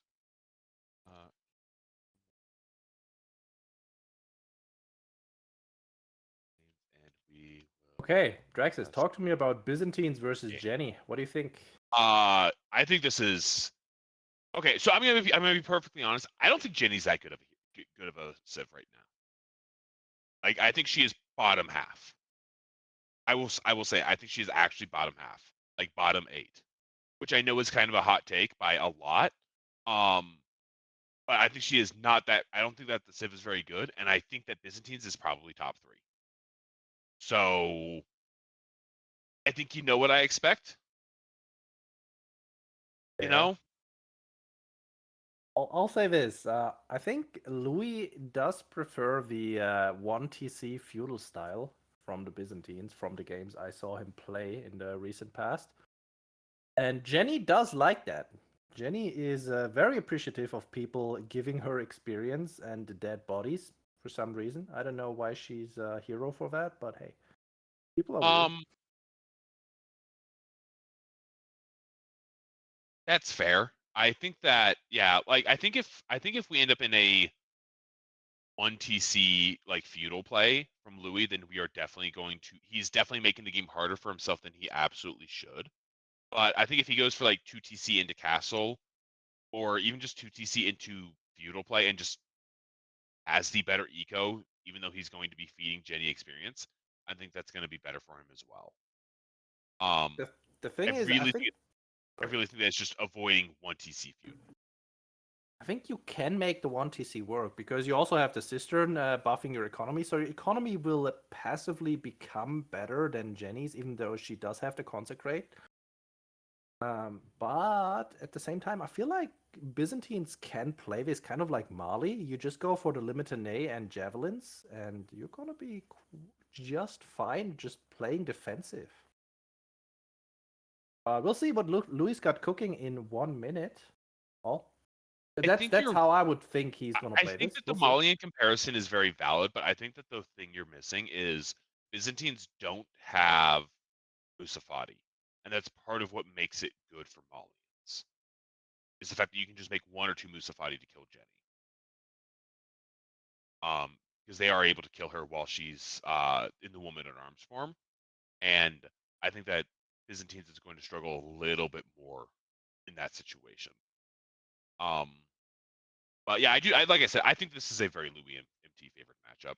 I think from a player perspective, I think he is, Louis is one of the best. Like, there's a reason why he got top 4 at the Elite Classic.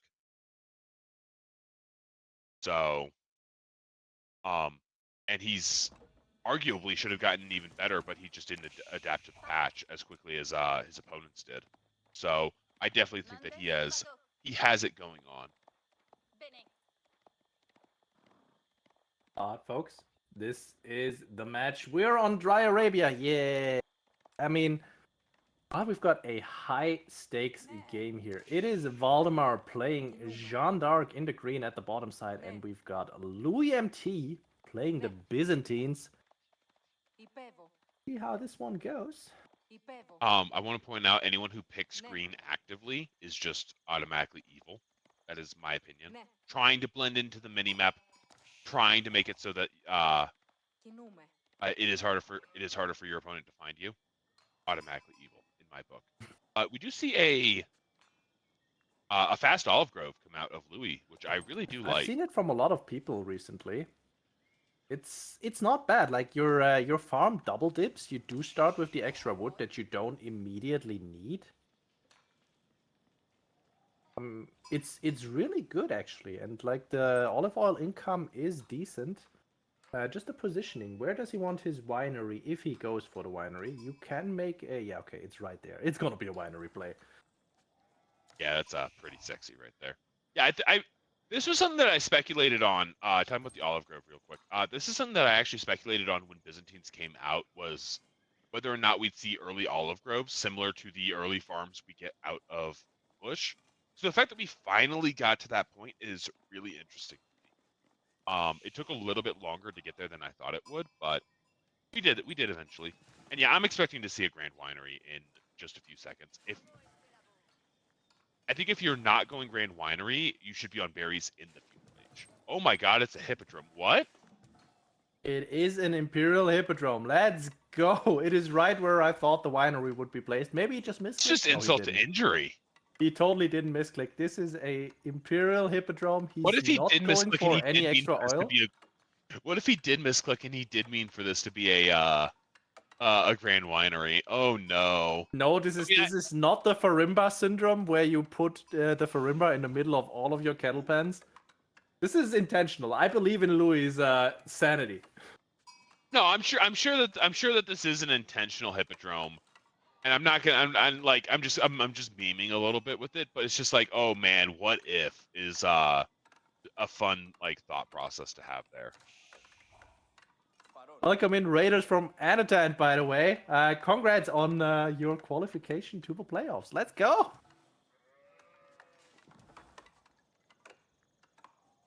Oh, did Anatan make it through?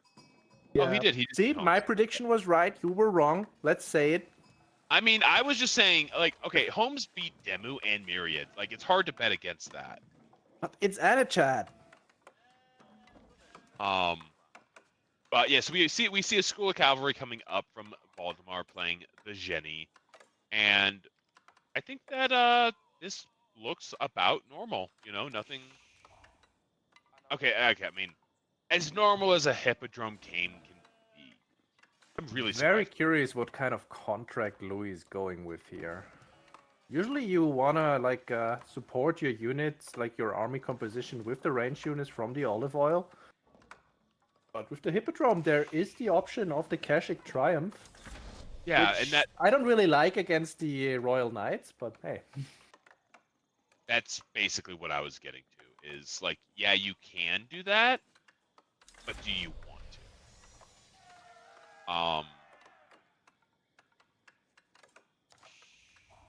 Like we see some horsemen coming up. Are we gonna get? When are we gonna get the? I'm curious when we're gonna get the expilatores. Pilatores.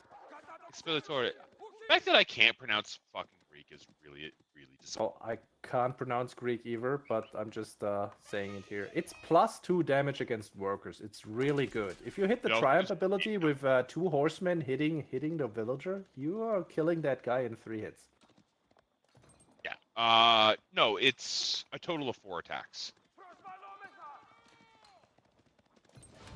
Knight needs to stay at home, needs to defend here. Jenny is melee Jenny, so Valdemar going once again for the cleave. I think this is actually one thing you pointed out, like the knight having to stay back to defend, is actually a really big point in favor of the Hippodrome. Is the fact that it does force some defensive play out of Jenny, which you're not used to having. Kind of Jenny puts her on likes a to little play bit of the a back. Knight Archer combination, and if you do that and you don't have like a massively bigger army than your opponent, Jenny is super vulnerable to just getting Doven. Doven. Doven on, Doven at. Horseman gonna kill! Yeah, horsemen are gonna get okay. Oh, knight gonna get a kill. Oh, wow, that was Connects on the charge. Nice play, and the Limited A is out. I don't think we've seen a. It's still Dark Age though. Upgrade is coming through now. Oh yeah, I didn't even notice that. Yeah, Louis, because he's on the Hippodrome, doesn't have enough oil yet for a set of units from a contract, so he hasn't even one yet. I am really curious what he's going to go for. I don't think it's going to be the Ketchik contract. I think he's going to go with Javelin throwers. If I had to take a game, if I had to take a guess. Oh, Big Cleave comes out as we have a small engagement here, forcing off of the berries. Valdemar is doing Louis, it very. Louis not happy with this. He did want to secure himself this position. He's already up to 4 farms at this point in time. Yes, the Byzantine farms are very effective, double dipping on the resources, but, well, it's still farming investment. It's a lot of rest to get that going. Knights moving towards the top side, where Louis is trying to get the deer, and these knights are gonna secure the first kill, and the second one too. Yep. Okay, only gets 2, which honestly I was afraid he was going to get all 5. But Louis does take this as an opportunity to move his own units across the map. But don't you hate that situation when you read the movement exactly right, but you lose 2 wills just because you're like 5 seconds late? Dude, that is the story of my life. Horseman coming in on Valdemar's base, going to pick up at least one of the archers and forcing a fair bit of idle time as well. Denying gold from Jenny is always a good thing. And Jenny herself is about to intercept these horsemen, actually. Nope. Oh, passing like ships in the night because of the stealth forest. So, okay, we have a tower up on the gold, or we have a tower up on the berries, and that is a. I think that's the west. I think that's the javelin contract we have getting researched. We should see javelin throwers pretty soon, I think, which is going to make this kind of a 1-1-1 column. Yeah, jav throwers. Okay. As soon as the first batch of Javs is out, Valdemar is gonna be rather unhappy here, because Louis is gonna secure himself his resources there. But all that Valdemar really needs is one good raid, and he's in a great position, and he's trying to find it. That's true, but at the same time, if Valdemar doesn't get that one good raid, then he's just falling. Big blue blob at the bottom side. Moving in right now, and he's gonna find some vills there.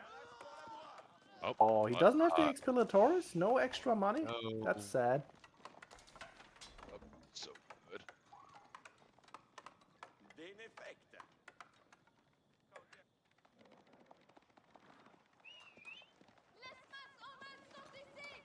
Limitine moving into position to try and shield some of these villagers, and a couple knights come in to get a raid and just get pushed back.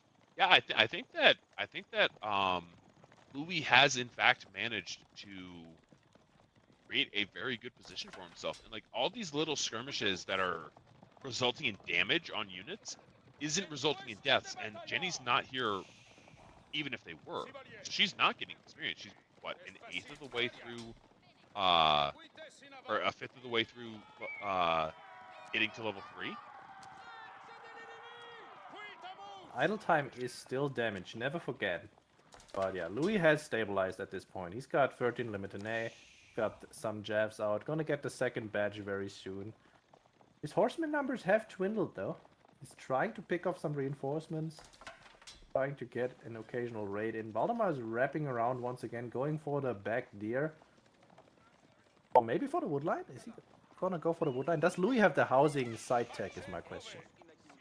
I would just assume so. Like, that tech is so cheap, it's basically free. And reaction once again in time. Valdemar though makes it away. Yeah, he's just desperately trying to find any purchase. Louis needs to pay attention though that he doesn't get caught out of position here. If the archers were there to cause a lot of damage, would have been bad. Yeah, we're about to see a castle way. Yeah, Louis is almost to castle in this point in time, and the second that Louis ages up, Valdemar is gonna try to dive once again, and we saw him doing that against Kildradi with great effect. Yeah. Okay, that's fair, but at the same time, Louis has in some ways, Louis has a better defensive setup because he has more towers to garrison units. And I don't think Louis is going to leave his base. I think Valdemar hasn't realized yet that Louis is actually going for that castle play. He just sees the army, and it is slightly increasing all the time. He's still producing a few units here and there. Yeah, but we're gonna see some really quick veterancy upgrades come out. Get veterancy on these Limitine and veterancy on the javelin throwers. And 16 knights is rough though. I mean, nice bait here. Jenny coming in for that massive cleave, but she whiffs it. She got like 2 units with it. And this is a horrible position for Valdemar to fight in. He does have the massively bigger army, but Jenny's gonna go down, and we're fighting under double towers and the town center. This is not the fight that Valdemar wants. Limitine numbers, though, dwindling. 13 knights still up. He's well with it. Oh no, oh no. 12 knights. Oh no, yeah, this is disastrous. Golden Horn Tower, is it gonna go up? Up, we're getting the Steeled Arrow, we're getting the contract. We're not getting any Limitine in the queue. But yeah, this is still not great. Valdemar did kill 10 villagers at this point, but he did cause enough damage yet, I feel like. All of these towers being super effective at keeping all the vills alive, and the knights are getting cleaned up. I mean, you say that he's keeping them alive, but he just lost 12 villagers. This is literally deja vu. But look at the resources. Valdemar's out. He just lost his entire army. Yeah. Oh, I don't know about this one. Like, I mean, he did buy Jenny back, so that was a big expense. He's going for siege engineering. Limitine Castle upgrade is on the way, but he only has 2 Limitine period, and I don't think he has more than 1 barrack, so he can't like research and build at the same time. Valdemar had the range defense as he was doing that big dive just now. This would have gone so much better. Oh, I didn't even notice that. That's rough, buddy. Gonna go for the ram push now, and he did cause a lot of damage. I'll give him that. 12 villagers is nothing to sneeze at, but at the same time, yeah, well. Let's see what Louis has cooking here. He still has his full tower setup, so the ram is needed. And yeah, as we said, Valdemar lost his entire knight mass, is down to 4. Does not have chivalry to heal them up.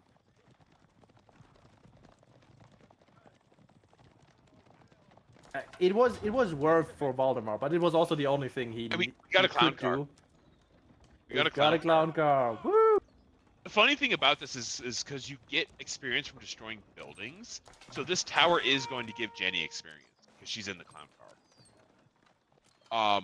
Which isn't like big or like particularly innovative, but it's funny, and it's just one of those small things that I can personally appreciate.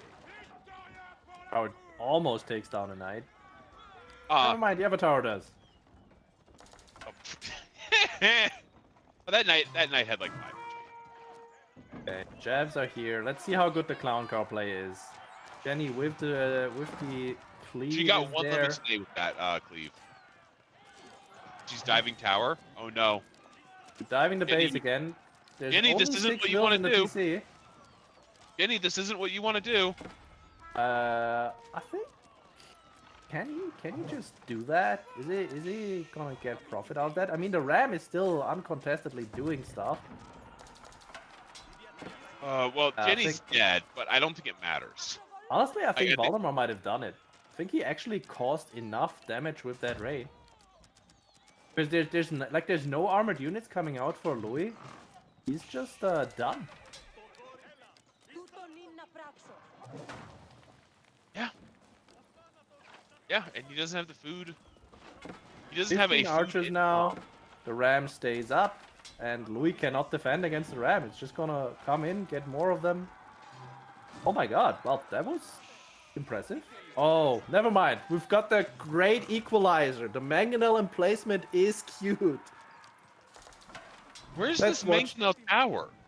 Let's Oh, it's watch the that mangonel emplacement just kill the entire army and then, like, shoot the enemy town center or some such. Yeah. As much as I love memeing on mangonel towers because I think they are actually stupid as all hell, there are 2 battering rams. So that's kind of a death knell for him. Valdemar is doing the classic tunnel vision because Louis is all the way on the back on the berries. He's still in the back on the deer. All of these villagers are super exposed. There's no defense whatsoever. Oh, first badge of camels came out from the Golden Horn. Yeah, it's I don't know how often the Golden Horde gives you a unit, but it feels like it takes forever. Say about once every 2 minutes with water level 2, something like that. Okay. Oh no, he can't afford to lose this. Military There are house. 6 knights that I see on the counter, but they're not here. Okay, Jenny's back. Big cleaves. Oh, Jenny's gonna just. Jenny's gonna die again. And there's the mangonel emplacement. But we did lose another villager. And the entire army has been cleaned again. Louis is down to 1 military unit that is currently running. Jenny did die, by the way. Again. As usual. Poor Jenny. God, this is so rough.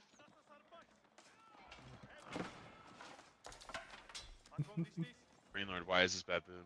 Yeah, dude. Yeah. I really do think that the castle was definitely a mistake. I'll say that. Louis He's is up to 42 vills still.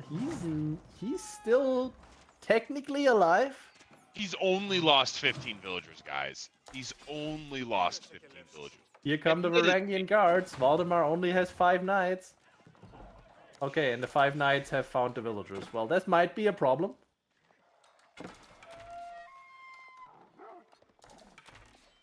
Oh boy. Oh boy, oh boy, oh boy. Oh, and there goes the villager. Okay, now we're up to 16 villager kills. It's only 16 villagers, guys.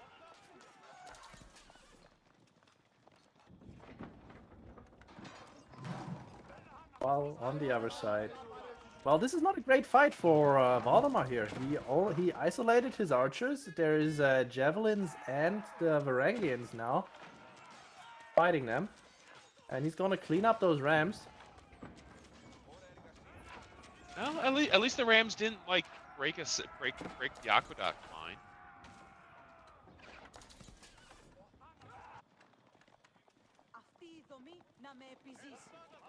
Badge of Knights comes in, and there's just not enough Limited to stop this. You're just gonna charge in, kill Vills, charge out again. That is the plan anyway. Nice Yeah, attempt at a body block here. Look at that. Yeah, the Varangians are just pushing back. No knights here on this side to defend against the armored units. Do we have arrow slits on those? Not just yet. Valdemar is getting it on his forward outposts. I mean, yes, Louis is like pushing back and is slowly regaining purchase in his own base. But I want to point out, Jean just respawned, and she's level 3. Okay, Jenny level 3 might be rough here. That might be very And- rough. Also, Valdemar just decided to not go to Castle Edge. He was floating a lot of resources, but he just queued up 5 more knights.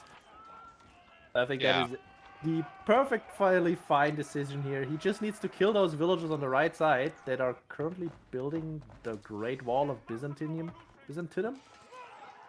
Byzance? Byzantium. That is the pronunciation that I was looking for. Thank you. You're welcome. So much idle time, and like you're already behind on villagers. 17 villagers down. I had such high hopes for Louis, and then that going castle when he did really just got him the worst situation possible. We're up to 11 Varangians, but yeah, if we can match that in the night count with feudal knights, we're fine. He could be up to 20 Varangians, and I think he'd still be dead. The problem is like he's so far behind in workers that he can't actually get anywhere. He can't get any sort of advantage in that way. The drop shield upgrade is coming through. That will increase the Varangian damage quite a bit. What exactly does that upgrade do again? It does something with extra attack speed. Extra attack speed. Okay, that's valuable. Oh, and armor. Yeah, attack speed. Attack speed of Varangian.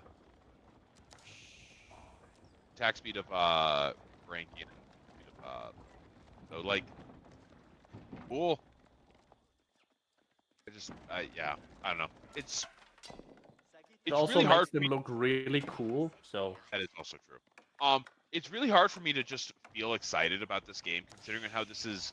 Baltimore has done the exact same thing 2 games in a row with the exact same civ, and I'm just like, how does he do it? You know? Well, my real question is, how is Louis still alive? Yeah, well, and that's the other thing is I think if anybody other than Louis was playing this game, I think the game would be over. Like it'd be GG.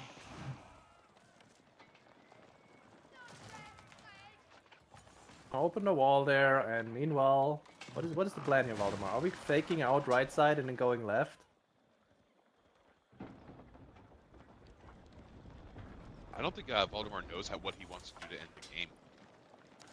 I really hope he doesn't plan on just diving under that mangonel emplacement and losing the game. I mean, I think he's planning 2 of those 3 steps. But we finally have a Royal Institute coming out. I mean, 60 knights isn't by one. Basically, Valdemar's posturing, and then he's gonna pull back, not take a fight until his upgrades are through. I hope that's the plan anyway. Yeah, no, it makes sense. Night raid coming in, causing some more idle time. Louis does react, so nothing really happens. He could try to burn that cistern, I think. Would be fairly quick. Yeah, that is technically possible. How much does Royal Bloodlines cost in terms, like that's a fairly 480 gold? Oh, 90, okay. Yeah, so Baltimore's a bit off of Bloodlines is the first thing that he queues. There's the double veterancy. where did he get all that gold all of a sudden? He macroed for it beautifully. It was very nicely planned out. Louis knows that Valdemar doesn't want to take the fight now. Question is, he's queuing more and more limited. He's got 17 Varangians too that can berserk, and when they are berserking, they actually do decent damage to the knights. And take a truckload of damage themselves, but Yeah, I think it's his only way.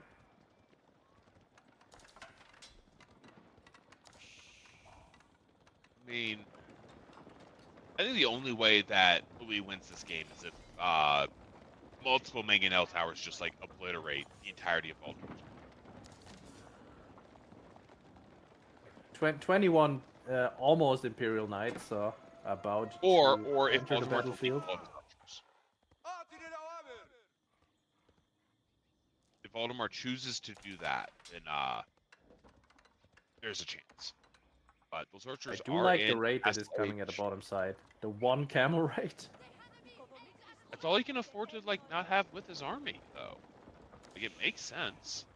Royal Bloodlines completes, and so does +2 ranged damage for Voldemar as well. Valdemar's just gonna steamroll this. He's just gonna take his force and ram it into Louis' face and see who goes down.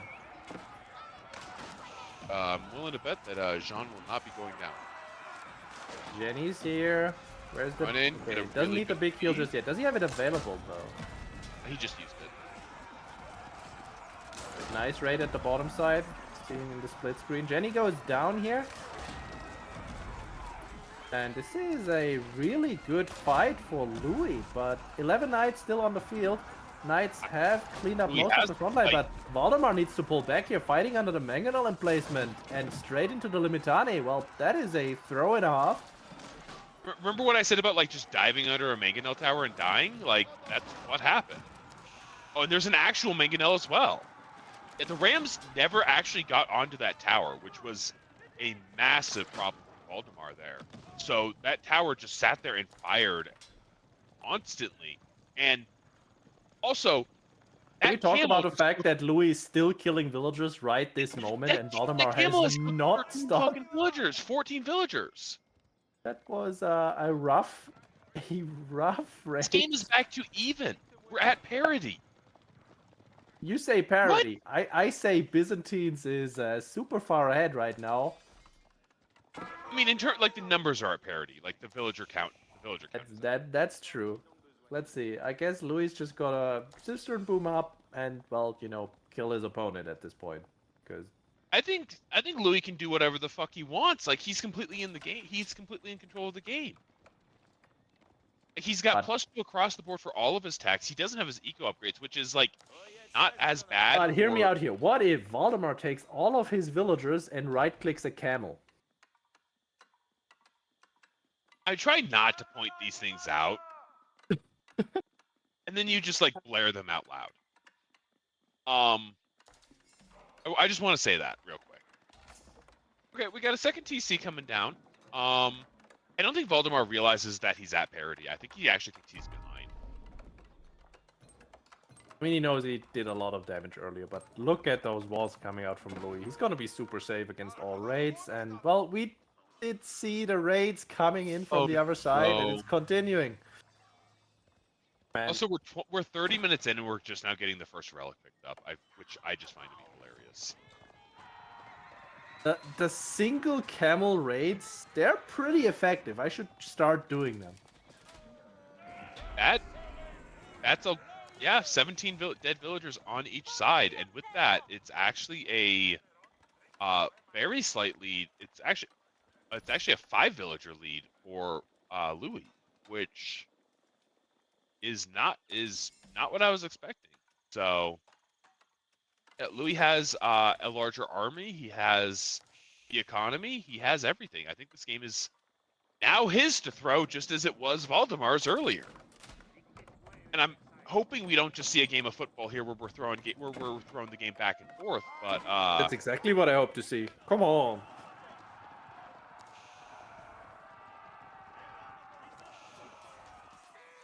Map control is just gone for Valdemar. He can't really do anything anymore. He has 10 pseudo Imperial Knights, and they can't do anything because there's walls everywhere. That's not true. They can. I'm sure there's something they can do. All right. Oh, and Louis is gonna have 3 relics, by the way. Just to add like insult to injury here.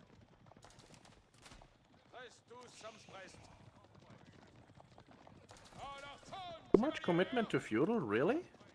I feel like if Valdemar had just actually committed to feudal and just kept on putting up the pressure, I feel like Louis would have just died because he would have lost access to his back resources.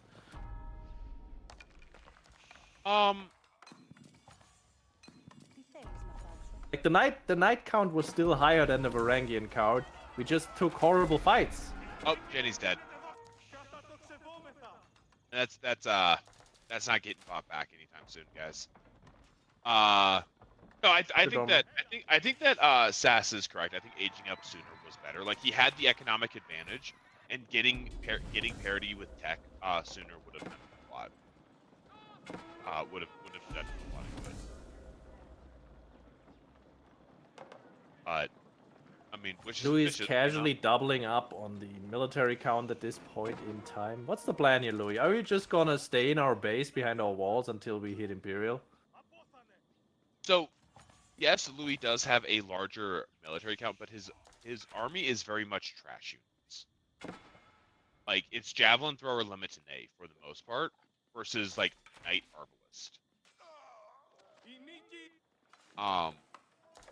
Admittedly, there's not enough knights to really like make that work. So, oy.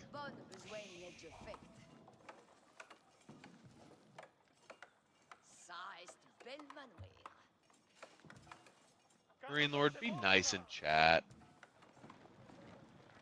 Like at least a little He's bit. teaching with the fist of love. Yeah. I can appreciate that.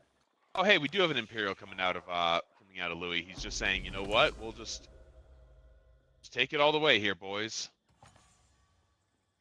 I'm a little sad when I see the foreign engineering company and you're like mostly Javs. Because like the longbows get volley, you get all of these special techs. I do think the javelins get the special upgrade, the what's it called? The precision training? Oh crap, where it's like +2 damage or something? Yeah, it's not bad. That's +5 damage. Never mind. A lot more than I thought it was. Oh, camel support. Ezra making a good point. Camel support is pretty nifty. Yeah, and what is actually the I don't know what this contract's Imperial mercenary is. Imperial unit. Let me remember things. It should be a elephant. grenadier. I don't think you build grenadiers if you can avoid it. Oh, it is grenadiers. Okay. I knew that one of them has elephant. I can never remember. Also, Sipahi and Arbitrier. Oh, hey, there's Arbalests and Royal Knights and Horse Archers. Okay, I mean, let's.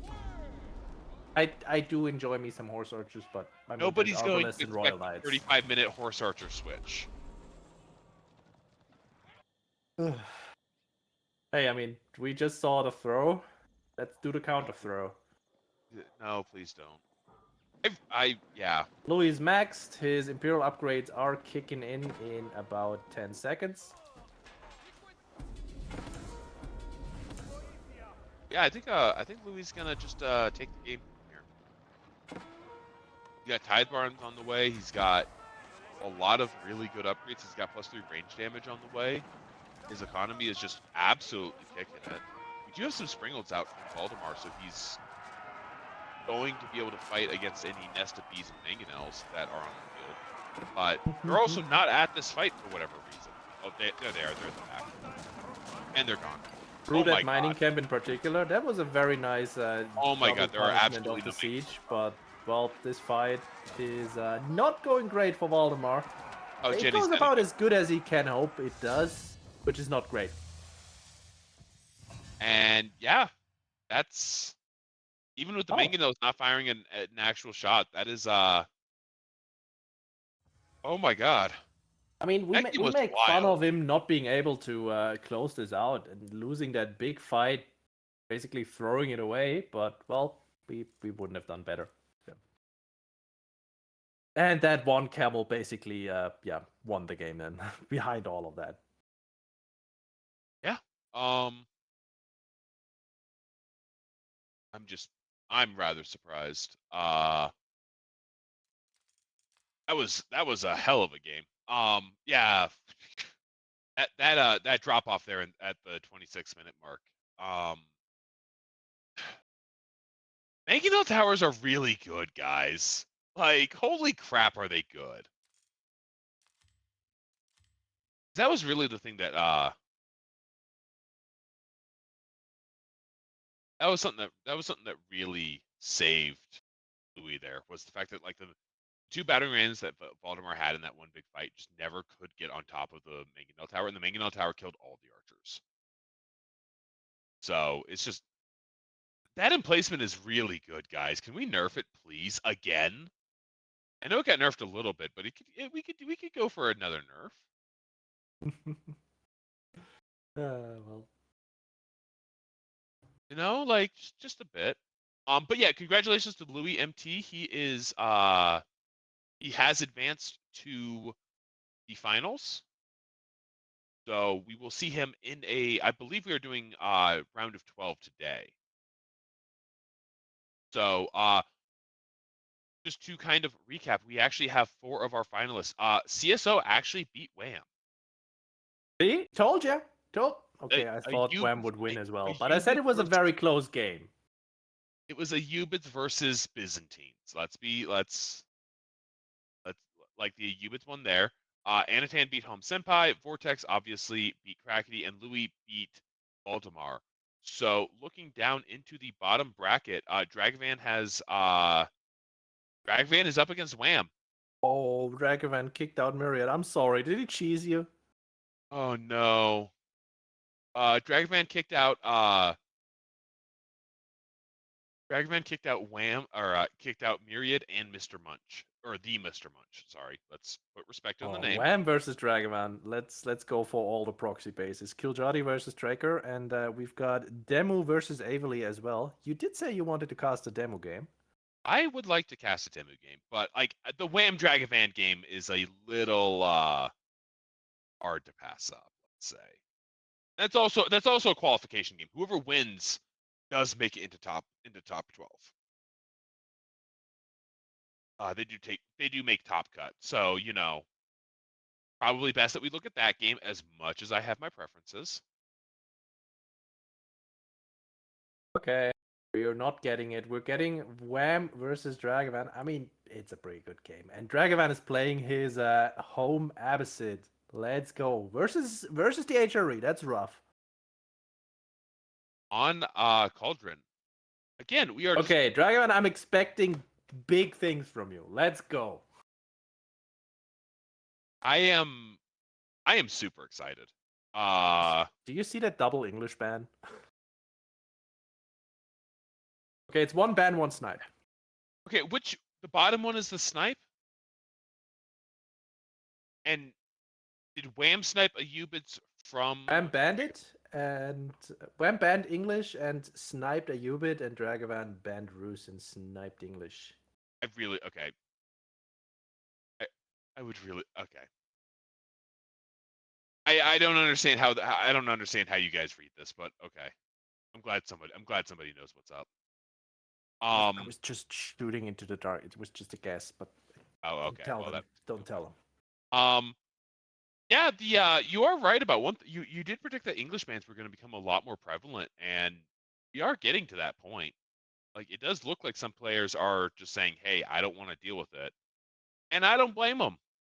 I also think this map is particularly good for them. This is very much a Dark Age Men at Arms map, and one civ that can do it, and they're really good at it. So this is definitely something that makes sense. Draxos, I feel like I should say nice things about Cow now, because apparently he saved us from a China mirror on Cauldron. Which, From who? yeah, I'm just happy that that does not happen live on stream.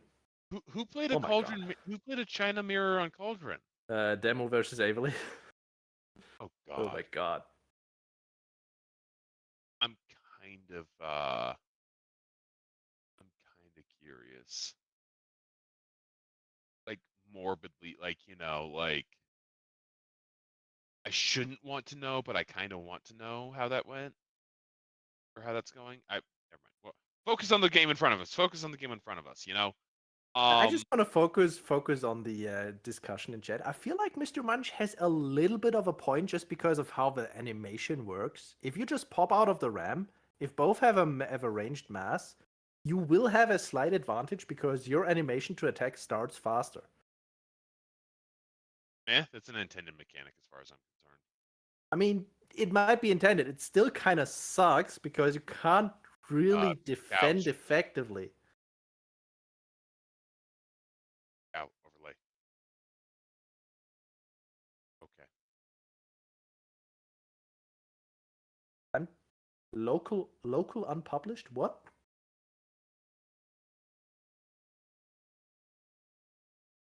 Dragavan! Bye. I'm done. I'm done. What? Oh. Wham! Con! I don't know. I'll stop my Shatner impersonation there. Okay, before we leave this beautiful place behind and go to the horror that is the China Mirror, who do you think got this? Dragavan's Abbasid or Wham's okay, HLE? like Wham is, I think, I don't know. It depends on how cheesy Dragavan gets. Like, if Dragavan plays a standard game, Wham wins. If Dragavan plays a I'm Dragavan and get fucked game, then Dragavan wins.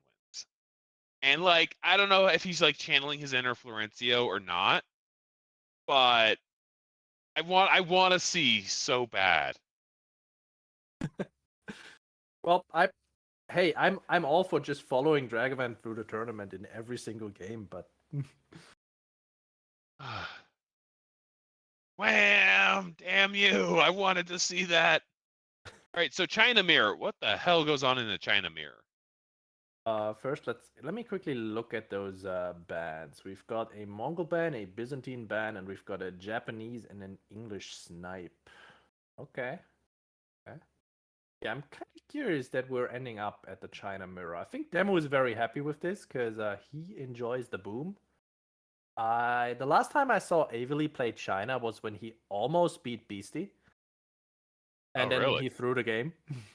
Oh, okay. Like, Beastie was super dead, and then... Oh, like, was it worse than the game we just cast? It was last Warchiefs Club, I believe. You know the Bridges game, remember? When Avely was coming in with the Fire Lancers, and he just couldn't close it out for the last landmark? I didn't see that game. Maybe I'm We didn't misremembering cast it. that. I think it was Warchiefs Club, though. No, we didn't cast that game. That was It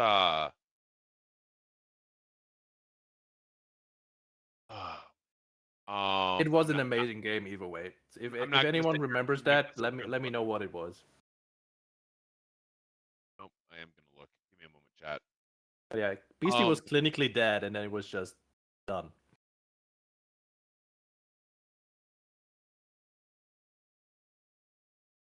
Yeah, I'm expecting Demo to boom because I always expect Demo to be super, super, super greedy. And I have absolutely no idea what Avely's gonna do. Yeah, that's fair. I think that getting a mirror is better for Demu than getting basically anything else, because mirrors are, can you execute your specific civ better? And if you can, you're fine. If that makes sense. So Let's say it does. No, it makes sense. yeah, so like, and I think that's going to favor somebody like that is definitely going to favor somebody like Demu in this kind of situation. Beastie and Avely did not play in the last Warchiefs Club, by the way. You actually looked it up. Well, okay. Yeah, that's what I What told you I was tournament going to was do it it. then? It was it the Elite Classic? I don't Might have been remember. Elite Classic too, because Avely did play in that. Yeah, then it was an Elite Classic game. Sorry, EGC. Okay, Yeah, I've seen a lot of things Avely and in Beastie were Chinese in the same. mirrors. Avely and Sorry? Beastie were in the same bracket Yeah, okay, it was tech. for Elite Classic too. So okay, we figured it out, chat. We we had to divert a little bit, go a little bit off the rails, but you know, we got there. We got there eventually. I wonder how viable a Zook push is in a Chinese mirror against a barbecue. And I do wonder how the Cauldron will affect Not this matchup, really. okay. Well, that's a better question. I think the Zook push idea is really bad, but the pushing like fighting over the middle water is going to be interesting. One thing I want to point out real quick: this is the only time I have ever seen this map spawn in this direction. Okay, I've seen it a few times in Bottom Mel. left to top right. It is normally the other way that we saw in our previous game on with Krakeny and Vortex. Is normally how I see this map spawn. This is just this kind of threw me off a little bit. Players taking the mirror seriously once again. We see pretty much the same thing. Demo now swapping over to a little bit of wood here. With just a 3, we'll see how much he's getting there. And yeah, so far nobody is going for the middle at all. We have a close range mill for both players. And yeah, I'm actually a little bit surprised that we are not seeing any IO-less builds. Oh yeah, that's a good point actually. Admittedly, I do think if you go for an IO-less build and your opponent does have the IO, you're kind of behind just automatically, but I don't know if you'll make up that difference. You make it up. So you get the faster song timing. You do have a little bit of an advantage if you go for the IO straight from the academy. Like you have that extra villager. It pays off. But you're also more vulnerable towards potential pushes. Not that I think there's gonna be any here in the early openings. Right. No, that makes sense. Yeah, I was a little surprised to see a lack of IO build or that both players went for an IO. I do have to say, Avely kind of got a really good spawn with the deer being right there. Like, holy crap, that's really nice. You can just push the lieutenant. Could I have that if he had just built the mill on the other side? I mean, he probably didn't realize that the deer were there when he Hey Draxos, I think we're being made into a meme right now because I think there's things we missed. What did we miss? Never mind. See, we've got a Marine Lord approved, and Demo is actually going for the dog. He did chop that extra wood. He is Oh yeah, going well I mean, for the full greed as expected. I mean, we knew Dimmu was going for a dock because he had the initial villagers on wood. Okay, Avely is up to feudal now. Very likely gonna see the academy first, unless he's dropping a barbecue in the middle. I don't expect him to, but we've seen weird things. Never mind, there's the barbecue in the middle. God damn it! God damn it! Yeah, okay. I mean, Oh, beautiful. it's going up with 8 villagers. The thing is, Demo can just do the exact same thing. The only thing that Avely has going for him here is the fact that A, he can fish in that topside corner where you can't reach. I mean, that's pretty much what he's got going for him. This will deny half the pond. Yeah, well, and the fishing boats that Dimmu has can just move over to the... they can just move over like this, and this does nothing. And it's arguably bad because he pulled 8 villagers for this. He can shoreline fish Like now. but he has to go for shoreline fish here. Is what I mean. So like he has to do this, and he's also not getting any sort of since he didn't go for a first Imperial Academy, he doesn't get access to more Imperial officials. So, like this is actually kind of awkward right here.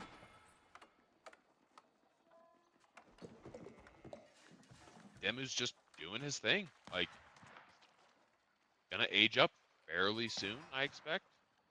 He has a slight worker lead, he has a slight economy lead just because of the fishing ships. Like This is perfectly fine for him. Yep. Demo Eventually, is like, fine so far. eventually the stock will die in what, 10, 15 minutes? Imperial Academy is coming out for demo now. He's just going for the full eco route. I'm kind of curious that Avely didn't just move his vills over and like towered the dock. He said he's going for Yeah, his own. that was a little surprise for me as well. Like I was expecting a much more aggressive play to shut down water, and instead I think he's going for a cow. I don't remember. He's going for an arc ship. I don't remember what the Chinese. It's a junk. The junk. China has floating junk. Sorry, he's going for a junk. Which, okay, cool. Like, it will force. And we see the double TC play from Demo. I mean, I'm not surprised. I said he was gonna go full green. He's going full green. Yeah, but it also makes sense considering on how his one economic advantage has kind of like gone up in the air, or well, sunk into the bottom of the lake.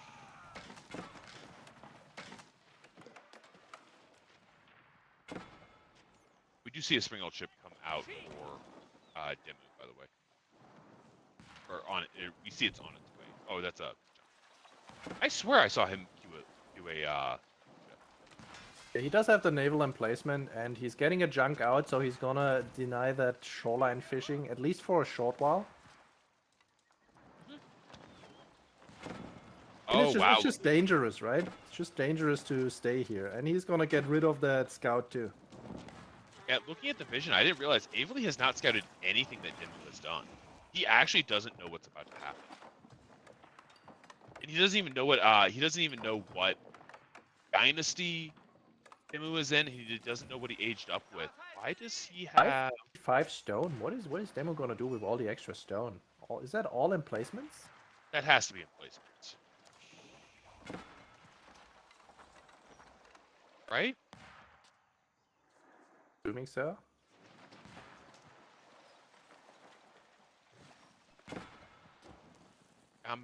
I assume it's in placements. Okay. Oh my God, Avely's only getting the academy. Oh no! That's -2. Oh, what a beautiful moment. Avely looking right at that spot. Wow. Good save. Good save. Well played on both players, or well played by both players, honestly. Like, good job, Demu, getting like a little bit of an advantage there, and good job, Avely managing not to lose his entire fishing economy. Avely's just gonna go for the wood cutting option. Avely's like, I'm not now. risking this shit again, dude. I'm going over to the wood. It's safer here. I feel like that is a great choice on his part. That is exactly what he should be doing. He's also going for the 2TC play, but, well, he's super late. He didn't have the academy. How many Imperial officials is Demo on right now, is my question. I think he's on, like... Okay, he has all 3 going for him already. Like, Demo has such a better economy at this point. Oh, wow. Only 1 for... Oh, no. And the fishing continues. Yeah, it's not actually been stopped. This is a hell of a game here for Demu. Like, he has played this very, very well and managed to not panic at the Barbican rush, which I think that this early Barbican would have definitely caused a lot of problems for a lot of other players. But yeah, he's got his economic advantage. He's got his 2 TCs up. We are finally getting a second TC out of Avely, which is rather delayed, unfortunately. But he does have Song Dynasty first, by the way. This we haven't mentioned is that Demu is still in Tang Dynasty. Like, he hasn't actually built his own Barbican yet, which is rather surprising. That is Like, perfectly true. So his base is open to harassment. If Avely were to go for that, he did make a bunch of spears. I think he And heard us. Demo is aware of that. He sees the spears moving out, but, well, there is the barbecue coming up. We asked for it. It's coming. He's going to defend himself right there, securing his food. But there's really not a whole lot that Avely can do with those spears at all. I was kind of curious to see if Demo would just chance it and go straight to castle. Nah, there's no reason to. And it's especially one of those things where, like, if you're already going to TC, you may as well get Song. But, oh, hey, we are seeing... Okay, we are seeing Demu use some of his excess wood or excess stone on placements, which makes sense. It's First cool. with the tower. That's not air slits, that's hand cannons. Okay, it is a hand cannon slits. I'm sorry. Yeah. Which is, by the way, devs, what's wrong with you? Why is this a thing? But, yeah, sorry. It's not that bad.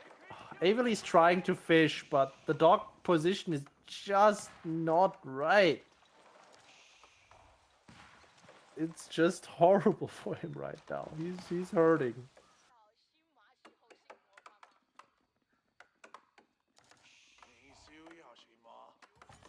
Yeah,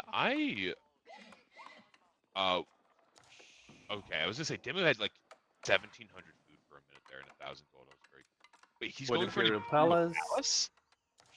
Yeah. What? I mean, he doesn't need the siege in this mirror right now, and the vision will give him complete security against raids. I'm kind of curious about the yeah, positioning though. At the same time, if your opponent goes, so if Avely does go for Clockwork Tower and gets Clockwork Nest of Bees and Clockwork Siege, not having your own ability to make Clockwork against them is going to be rough. Pretty sure by that time there's 30 palace guards in your base and you're dead. That's fair. That's fair. Like if that's his game plan is to just mass palace guards. Then What yeah, what like, production did Demo Prime here? What does he have? he has he has 3 palace guards, so I think we can take. Yeah, palace guards are in the queue. It's going to happen. These are not UN palace guards. They don't have any blacksmith upgrades, but well, they're still men at arms. Yeah, well, and they're speedy boys too. Didn't mention that Avely went triple town center, by the way, so he's catching up here. Oh, did he? Oh, I didn't even notice. Yeah, he did. That's super weird. And he's going archery ranges against this, so he's preparing for the crossbows here.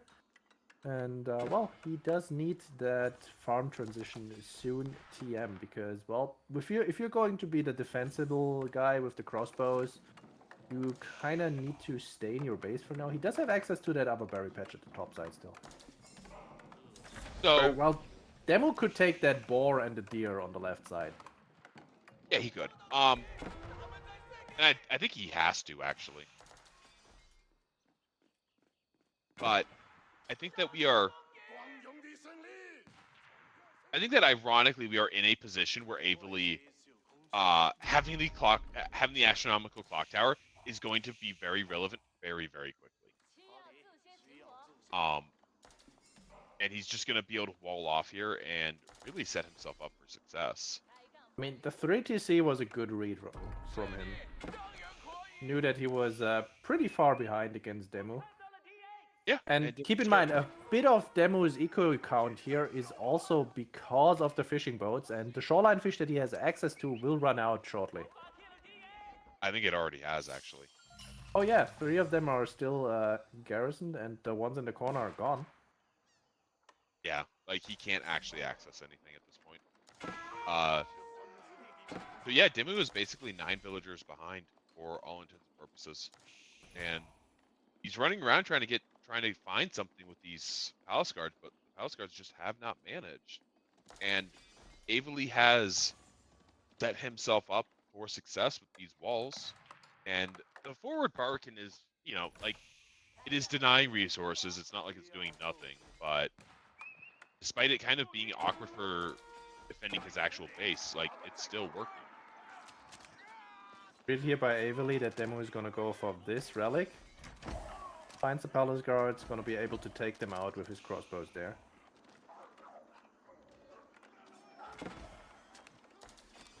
And Demo does see all of the walls. He's gonna go for a dive anyway. I mean, I think no, he's not. But I kind of, well... Ooh, trap. He's gonna take down the dog finally. Secure him. Oh my god, if Avely can actually secure himself the middle food, that would be huge. And maybe if he cannot throw away that expensive trebuchet to 1 palace guards and a scout. Palace guards aren't gonna kill it.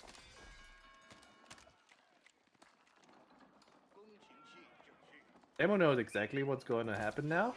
What is his play? He's up to 20 palace guards now.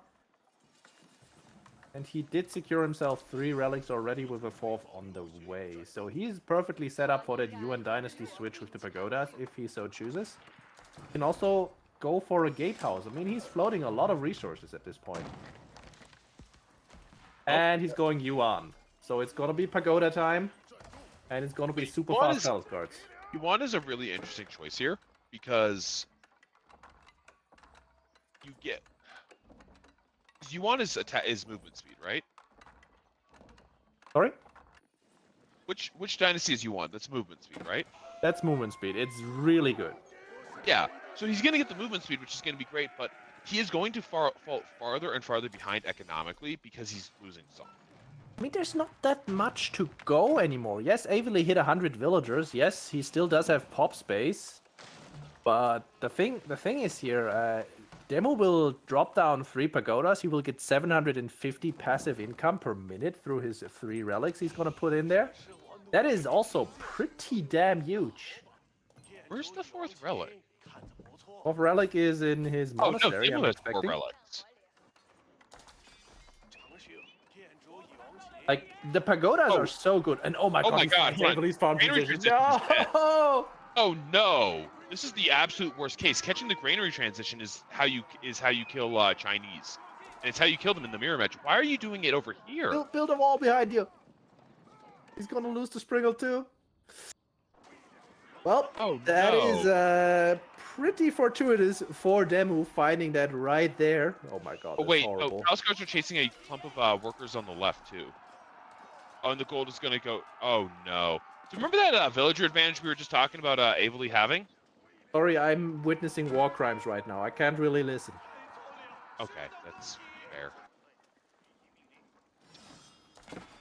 Well, there's the whole wood line. At least we've got 3 town centers to garrison some of these villas. That's pretty nice. Oh my god. Oh god. Well, Avely, where's that army? Where are those 11 crossbows? Why aren't they here?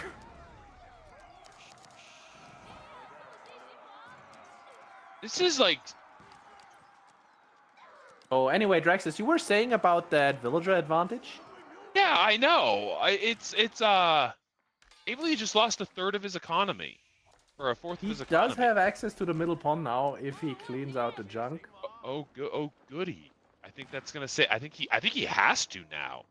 Like, I didn't think he was in a position where he actually had to take the lake, but now he absolutely has to. Do you see those 5 nest of bees Demo's about to have too? And 41 Yuan Dynasty Palace Guards. God. The fact that you can spam just Palace Guards and nothing else really kind of tells you all you know. He's gonna be just fine. These are Yuan Palace Guards. They're just gonna run around everything and kill everything.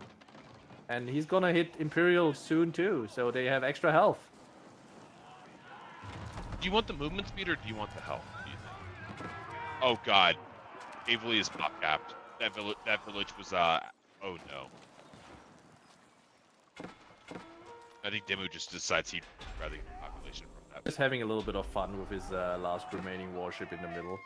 While he's running away from Avely's entire army. And while he's getting both sacred sites and has 4 pagodas. Man. Oh wow. I really like the 3TC play against Demu's advantage here. That was the correct move, but Demu getting all the relics and being able to set up the pagoda and Avely not having his walls closed. Yeah, disaster.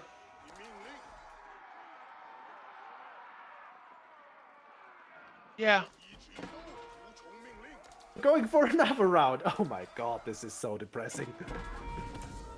Meanwhile, there's 20 more palace guards on the way. They're gonna just clean out that little trebuchet there. The 2 nest of bees are also not really protected. There's a dead Springle there, and we're also moving straight into the farms. Why is a... This is just textbook China play. This is No, like Crackety I himself really, couldn't have done it better. I really, I really don't understand why Avely built his farms where he did, because I think he has enough space in the back of his base. And I think if he had done that, I mean, so we did have a lot of comparison on the granary setup. You know how it's not really worth it to actually go for the granaries because they don't give you that much of an advantage. It's almost the same income. Yes, you could have made it in the back of your base. Maybe it would have saved you the bad game. Probably not, but maybe. okay, hold on. What do you mean about it? The granaries not being worth it? If you just scroll for the Reddit article, there's like long-term studies on different granary setups and different without granary setups. It's not that much of a difference because Like of the drop-off over distance. regular mills? Yeah. Okay.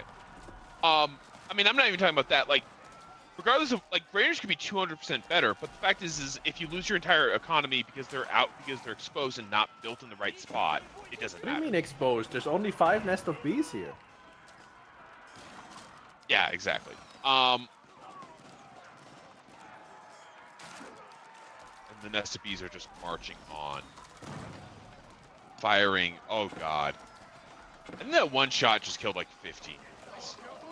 And it's about to kill like I am 8 villagers. horribly reminded of Dragavan versus Numudan when I see these nest of bees. I mean, I'll say this in Oh. oh god, that was 25 villagers, guys. I'll say this in Avely's favor. Despite the fact that he lost 100 villagers, he still had 80 villagers. Like, he was pumping. But oh god, the bees. Oh god. Bees. Well, Bees here in spirit with us. He's on the screen and he's a monster. Oh, Well, poor Avely. yeah, that's a nice line. I do associate lines like that with either Jenny Mars Night fights or with massive mangonel shots. Oh god. Yeah. Yeah, it's just I really can't help but say, like, if the granary transition had been done in the back, I think Avely actually might win this game. Not sure. Like And Demo played it perfectly, quite honestly. oh, he really did. He got his early advantage. Avely tried to deny him the water, didn't really manage to. And well, then while Avely was catching up to him economically, Demo was just making that Yuan transition and just killed him. Yeah, and like I said, it's just build your fucking granaries in the right place, people. Yeah. Anyway, Like, this is how you even kill without Grana. that, even with the perfect defense from Avely, I feel like Demo was just he was in the driver's seat the whole No, time. I He was just great. think Avely had it up until that point. Like, the amount of idle time caused and the amount of villagers killed, I think, cost him. Because keep in mind, Avely not only lost and had idle time, but he then had to replace, and that was so many units that could have gone into, or that was so much food that could have gone into actual units, into Palace Guard, into crossbows, into Zugnews, anything else, and instead had to go into villagers to just fix the losses, because he lost like 30 units. He lost like 30 villagers, and it's just hard to replace that. So, but I mean, Disrespect towards the pagoda is horrible. the disrespect towards the pagoda. That's fair. So we have our next game up. It is Crackety here versus Cat, and we don't. Is Show me this the map. floodplains? Is Show me the this map. floodplains? Cow, show me the map. I don't think he Don't do can. this. Okay, I'm checking the draft myself. It's Cauldron. Cauldron. Cat, why did you ban floodplains? It's okay. It's Cauldron. It's not Arabia. I'm fine with this. I thought it. For a minute there, I thought it was gonna be. For a minute there, I thought it was going to be floodplains because it was taking so long to load, and I didn't think we had an icon for floodplains. Because Icon we never see it. for floodplain. I made one, Oh, and did you? then Okay. Yume made a better one like 2 days ago. So thanks, Yume. There it is. That's the better one. But that's not the map we're on. We're on Cauldron. I know. It's It's fun just map. toying with I my can play feelings. but I just want to play. I just want to watch a Floodplains game. But that's not what we're getting. We are getting a I'm aware. Cauldron game. Mongol versus Japan. Who are you favoring here? Mongol by a lot. Yeah, I'm kind Before of inclined to before the most agree. recent before the most recent patch, I would say that I would say that Mongol was probably one of the most. This was probably one of the most one-sided matchups in the entire game. Before the most recent patch. Get out of here. Nerf what? You realize that the Mongolians invaded Japan at some point, right? Yeah, and they died to a typhoon. True. It never actually landed. Except if you play Ghost of Tsushima, which is a great game, by the way. Yeah. I still haven't played that. Too many games to play, not enough time. I'm playing Elden Ring right now. Anyway. This matchup used to be extremely one-sided, and I think it still is because the longer feudal goes on for Mongols, the worse it is in comparison because of the fact that you are getting less stone per minute from the in Dark Age. So, and since this is a hybrid map, you want to fight in Dark Age. So I think it's still bad for Japan, but it's not nearly as bad as it used to be, and I can definitely see Crackety pulling this out. Yeah, I feel like if you're the Japanese here, you just don't want to fight Dark Age. You just stay in your base, you ignore the water. Yes, you need to, well, let Mongol have it, but, well, what can you do? Because you can't really fight the Mongol in Dark Age as the Japanese. But the problem is the Mongol player is going to force you to fight in the Dark Age, because even if you don't go for gold, or yeah, not gold, even if you don't go for the center pond, the Mongol player will then just tower rush your gold, or your stone, or your wood, or your berries, or something It's like it's whatever. still an investment, right? And if you went for the fast feudal age, Mongol needs to invest in attacking you. And I feel like you can defend a tower rush. You can go to feudal age still. It's not the end of the world. But if Cat wants to make use of the water, that's also an investment. He needs to invest 150 wood into the water, and he needs the extra fishing boats. It's a lot, and it's gonna delay his feudal age by a lot, especially if he wants to do both. Yeah. I get what you're saying. I don't think it's going to be as bad for Mongols if Crackety ignores water and just goes for fast feudal. I think that their tower rush is still going to do plenty of damage and just get a lot and cause a lot of issues for Crackety.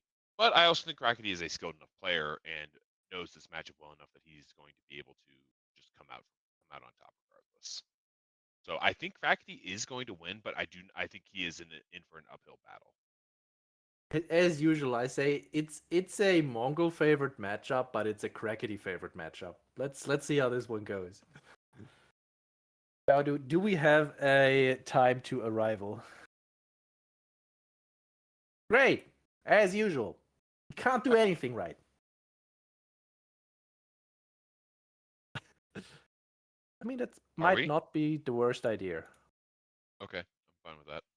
Folks, we're gonna go to a quick break while these guys get their lobby going, get their game going, because they're gonna be streaming, or rather, we're gonna be observing with a delay anyway.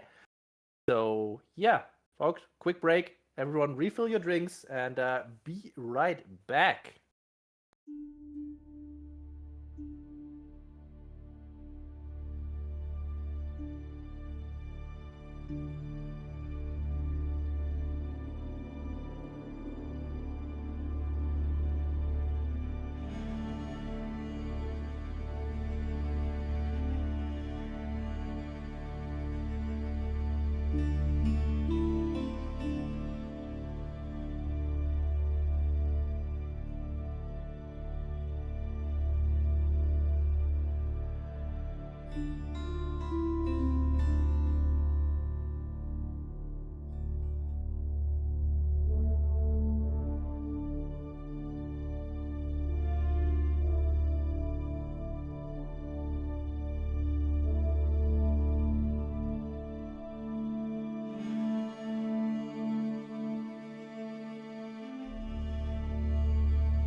And we're in. We're back. We're in the game. It is Crackety there on the screen playing the Japanese, and he's facing off against 3D Cat's Mongols.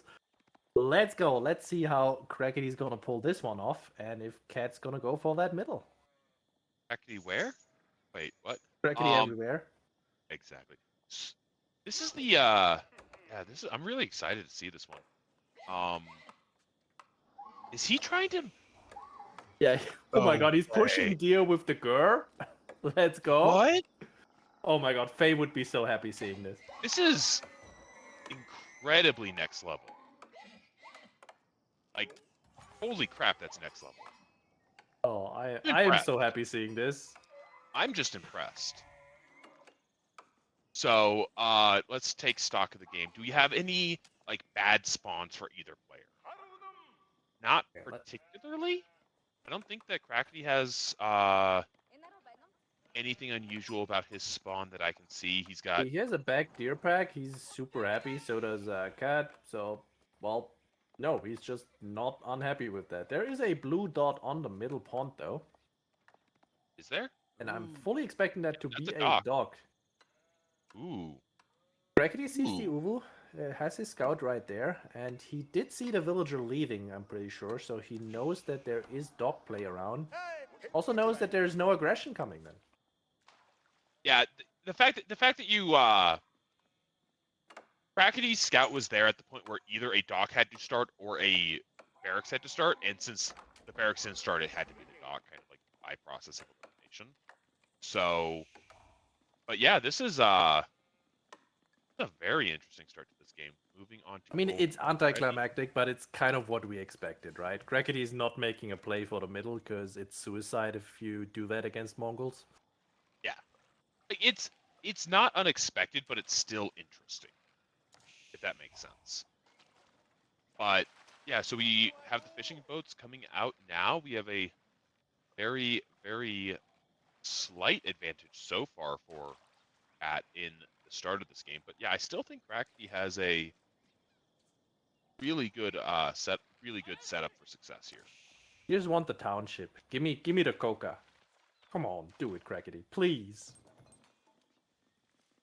It's gonna be the Yep. coca. Well, yeah, I mean Ah. your opponent is on docks, so We're putting Cauldron in every single map pool we're running, by the way. this map is great. I think this is one of the best maps, and if I remember correctly, isn't this one of the older ones as well? It is. It's been around quite a bit. It has been reworked some occasionally, but Yeah. mostly just balance and bug things. Yeah, but I think this is one of the original like custom maps for this game. Like this in like Basin, if I remember correctly. So yeah, I love the fact that a old map is still relevant after 2.5 years. Because that's something that I've noticed with other RTS games is like the older a map is, the more you just look at it and you kind of like go, oh, I really don't want to play that anymore. You know? Like nobody plays Lost Temple Improvement, okay? You know, stuff like that. But we've got a great one here, and the Coca Township is really nice, and we actually have a silver tree as well. That's a little surprising to me. I actually was Yeah. not expecting. I mean, the trade post isn't super unreasonably placed. It's not all the way in the corner, but you can still get a decent trade going. There is that halfway cliff that gives you quite a bit of natural defenses. It's not bad by any means. It's just if you invest into the fishing and you invest into the trade, it's a very easy play to get yourself killed. Crackety going for the double shinobi, the one free, and he's queuing up another one immediately. Let's go! Oh yeah. Oh we. Uh. Does Crackety see? I don't think Crackety saw the silver tree. So Scout isn't here right now. He's still looking at he the definitely Uwu. didn't see it. So the question is whether or not the question is whether or not his shinobi is going to be able to find the silver tree and like delay that and a dock at the same time. And if he can, then that's just like such primo value. And it's Okay. on fire. I think the answer is Cat is just not gonna invest into the fishing all that much at all. Yeah, I don't think he has another fishing boat queued. I think he only just went for 2 and he's fine with that. Curious that he didn't go to 3 at least. Like just get the garrison space filled at least. And Crackety's just spamming at the shinobi. Let's go. What is he gonna target? I mean, the silver tree is exposed, the dock is exposed, and shinobi are actually not super bad. As I say that, they're getting completely demolished. I mean, But yeah, Shinobi if you had a Mars and you would be targeting the same Kashik, they would be able to take them out fairly easily because of the high damage. yeah, but you would.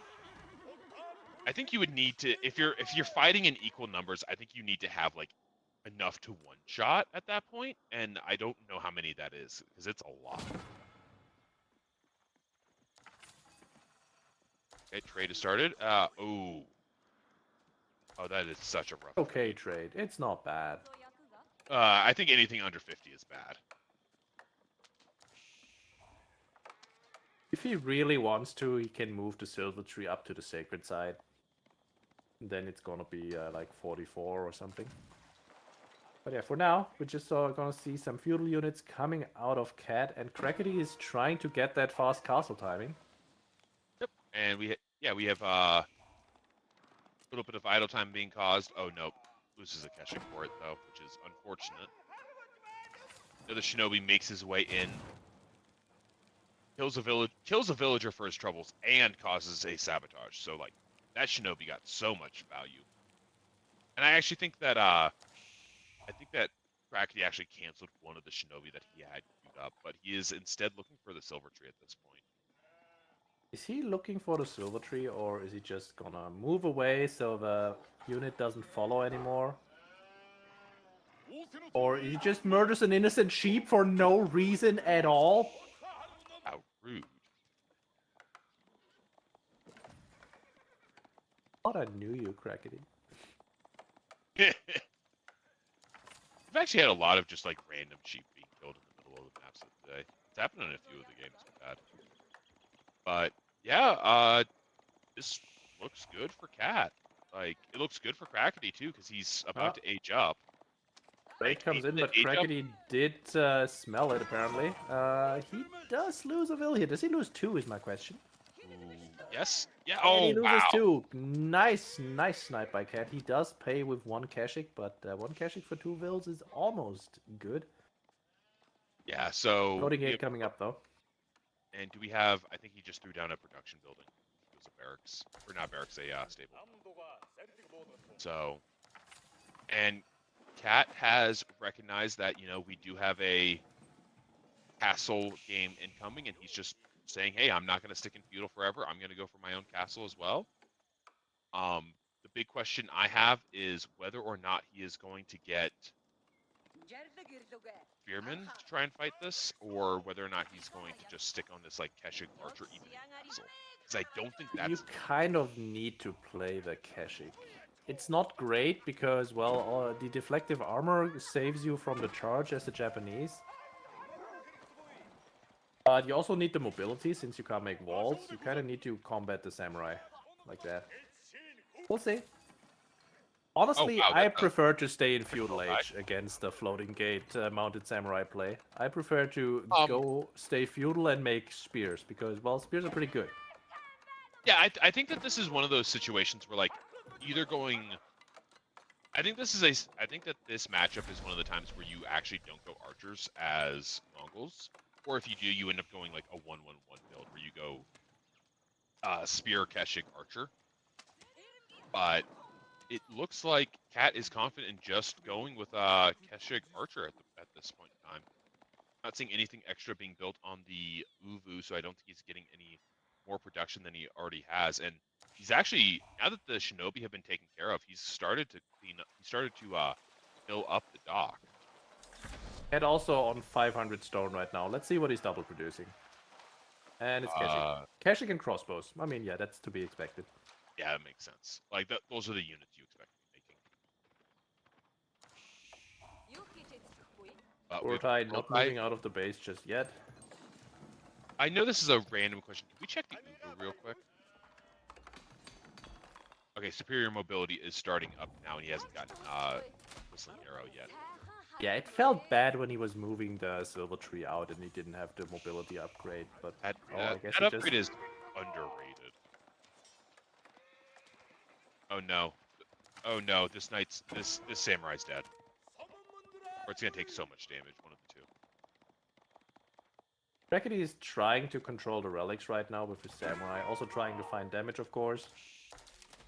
Gets a knight under the. And TC. he's just diving the town center. He does have +1 range defense, but this is still a 15 garrison TC. Finds 1 vill. that is not worth. That, which is not what you want to see whatsoever.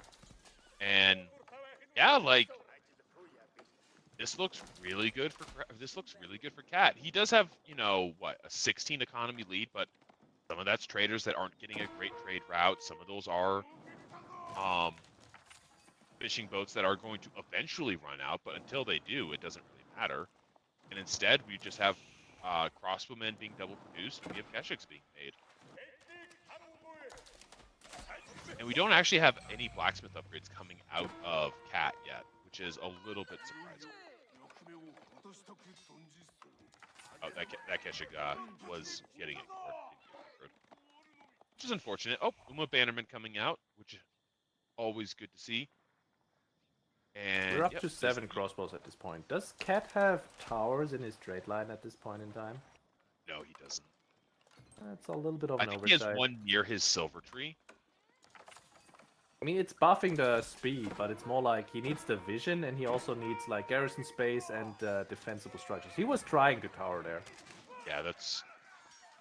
Okay. I think the Keshiks have this. This is a great fight for Crackety though, just taking out the single units. Now he just needs to run away.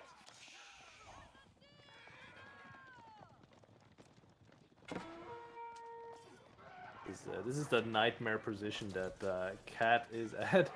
He just needs to secure this whole trade line against the mounted samurais that can just go everywhere, and they're one-on-one, they're just beating your Keshik.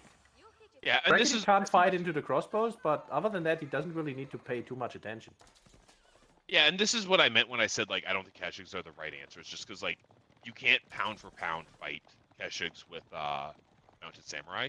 Or you can't fight mounted samurai with Keshiks, rather. Because you can't do it with knights, and they're just better versions of knights. You know, you need to try anyway, otherwise you're just gonna be running around in a circle against the cavalry and not have fun at all. Crackety gonna try to burn the dock again, forcing out the crossbows to move over. Demo ship would be real. Well, There's actually, a big blue dot though coming straight into the Japanese base. Never mind, it's just a con. That's just a con. Fight starting over the dock. So it just occurs to me that like the demo ship play that we normally see people use to save their docks wouldn't work against mounted samurai because of the yeah, it's not the best because they take less damage because of the armor. What Cat could do is just make like one junk. Like the archer ship will do significant damage no matter what, and it's AoE damage. Oh yeah. Trying to save the con. We don't want a GG con here today. Manages to do so. Crackety is just pumping away. He's now swapping to the horsemen against the crossbows, which is a good choice, I believe. Like, it's not that much of a damage difference, I'll say, because Cat is not going into any spears at this point in time. The horsemen with the Yuma banner, man, they do so much damage. Oh yeah.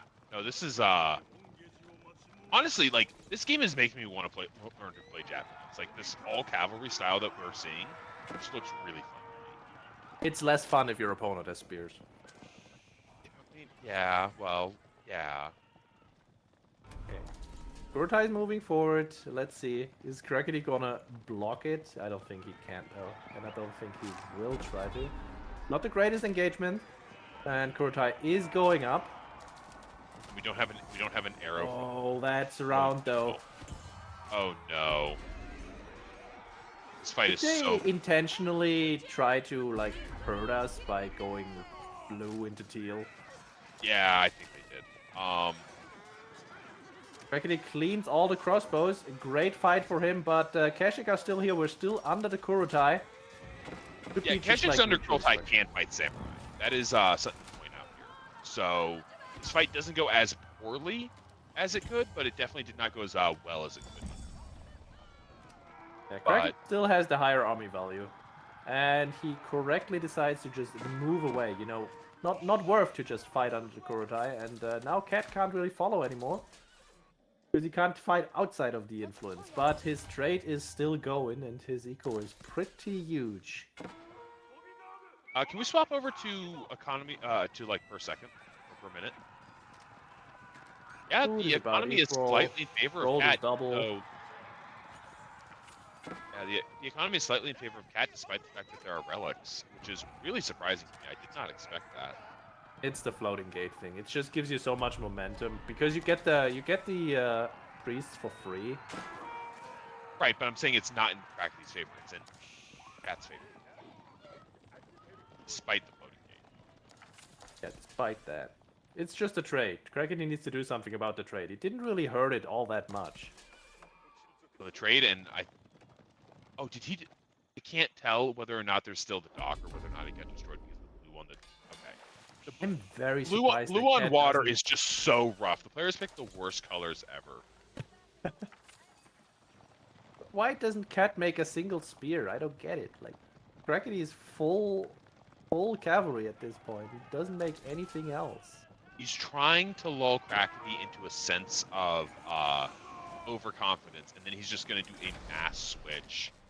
And I sniped. Doesn't get the drop off. So, what's Cat's food income right now? Does he have some pasture set up? Is he on outside resources? Okay, no pastures at all. yeah, we're about to see a problem. This is a pretty rough spot that Cat is in right now. Even though he does have the massively bigger income, no food. He doesn't have the massively bigger income without that pond. Like, he is about to run out pretty hard on food. And by about to, I mean he has. We've got some pastures. He still has the deer on the top side. He has berries there too.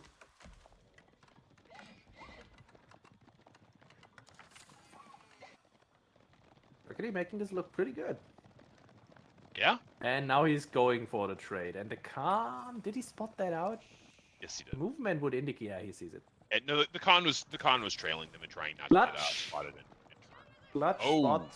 Does Crackety Oh, not have a that's a- scout? Well, that's rough. Yeah, Crackety doesn't have a scout. Oh no, that could have gotten a lot worse for Crackety. Instead, he's going to lose. Is that the Bannerman? Oh, that was That's the the Bannerman. I mean, we say this isn't going well for Crackety, but you know, raids are still going on, and he still has 3 sacred sites. Like, that's a lot of gold per minute that he's getting right now. 3 sacred sites and 3 relics. And Crackety's just diving the trade at this point. Just make spears, please.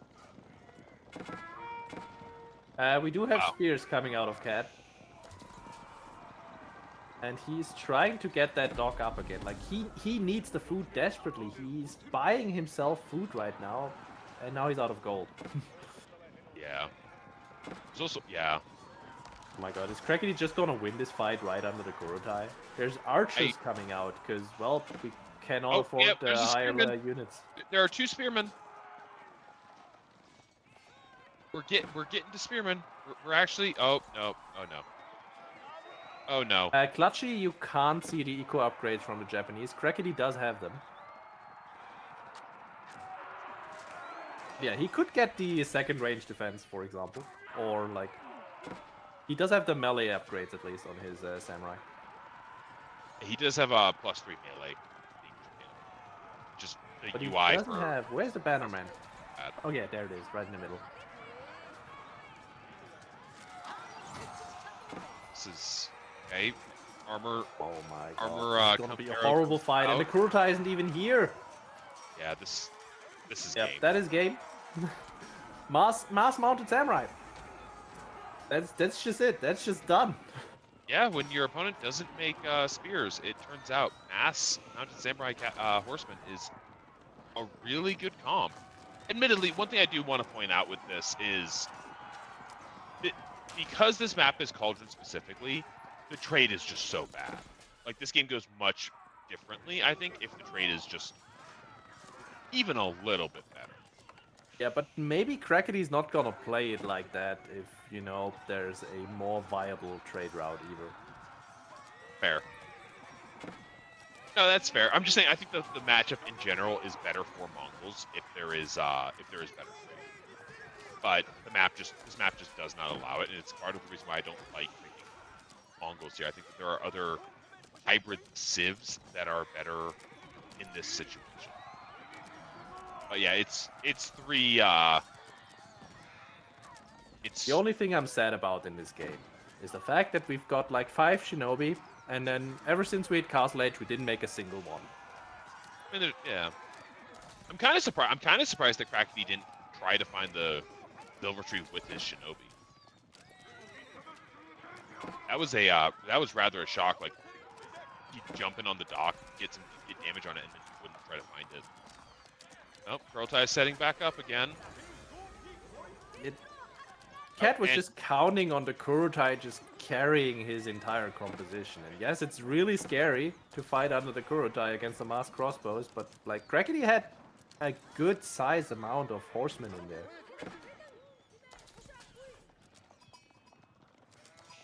Yeah, that's just.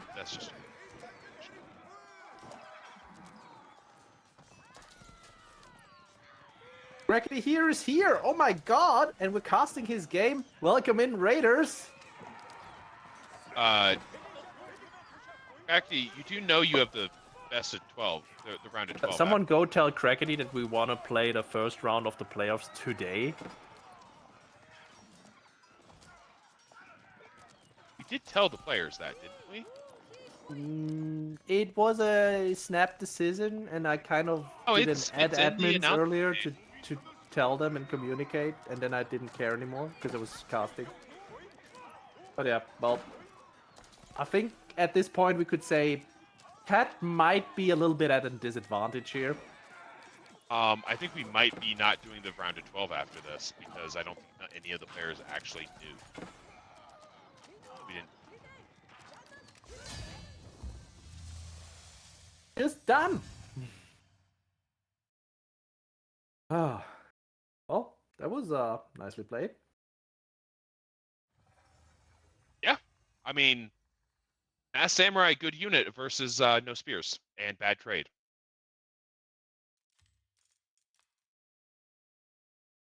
So I don't have anything witty to say on that one, you know? Yeah, I feel it could have worked in Cat's favor. The fight under the Kurultai was impressively more one-sided than I thought it would be. That's and fair. Like Cat never really got any damage done on Krakeny at all. I feel like there should have just been more raids in the other direction. That's oh my fair. god, that oof. Oh, Yeah, that round was brutal, and there was no Kurultai set up. God. Oh god, that was painful. The first fight, that was the one that surprised me. Like that also looks like really decisive. Yeah, nice game. Very enjoyable to watch. Right, let's take a quick peek at those brackets, shall we? Because I think that was the last game actually before we move into the round of 12. Yep. So out of wrong screen. Cow, you're slipping. Nope. We are moving into the round of 12 now. I do hope that we've got the all clear from all of the participating players, and also someone needs to, move the time into start GG. Admins, hello? Anyone? Yeah, so we have Valdemar beating out Demu, which is rather sad to see. Valdemar has just been like running freight with Jean d'Arc. And yeah, we have Anatan versus Giljardi, CSO versus Wham, Louis MT versus Valdemar. That's actually We've CSO got and Wham three repeat matches. Nah, not a fan. Maybe we can shuffle that.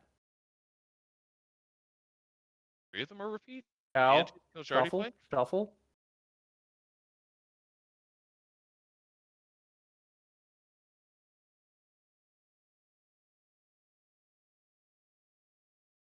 All right, we're working some magic in the back seat because we're trying to shuffle so we don't get so many repeats.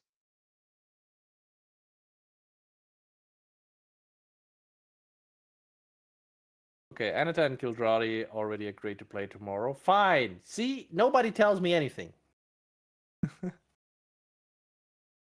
Okay, like I don't know what's going on, but I don't think So I the don't. reason being why we did this little switcheroo here with the round of 12 today, or tomorrow at noon, which is also totally fine, is because we've got a little bit of a clash with the show matches tomorrow evening with the women's 2v2 there, which isn't great, but well, what can you do? There's only so many weekends in the year. And we have a lot of events going on for it, so which isn't exact like it's kind of hard to complain about having a plethora of events going on, you know? I hate it. No, I really like it, man. It's a good time to be an AoE fan. Actually, let me Like, grab that in case you are an AoE fan as well, since you're here and all. Check out that nifty calendar that we made up on the we spot. have It's a not the official calendar? one, unfortunately, but the official one is also empty, so maybe use that one instead. We have a calendar? We have an event calendar. We try to keep it up to date. If you are a tournament host, organizer in any way, shape, or form, you could, reach out to us. You get access to this calendar and you can just put it in, or you tell us what you want and we put it in. So, like, it's just something for the community to, plan ahead, check out things. Yeah.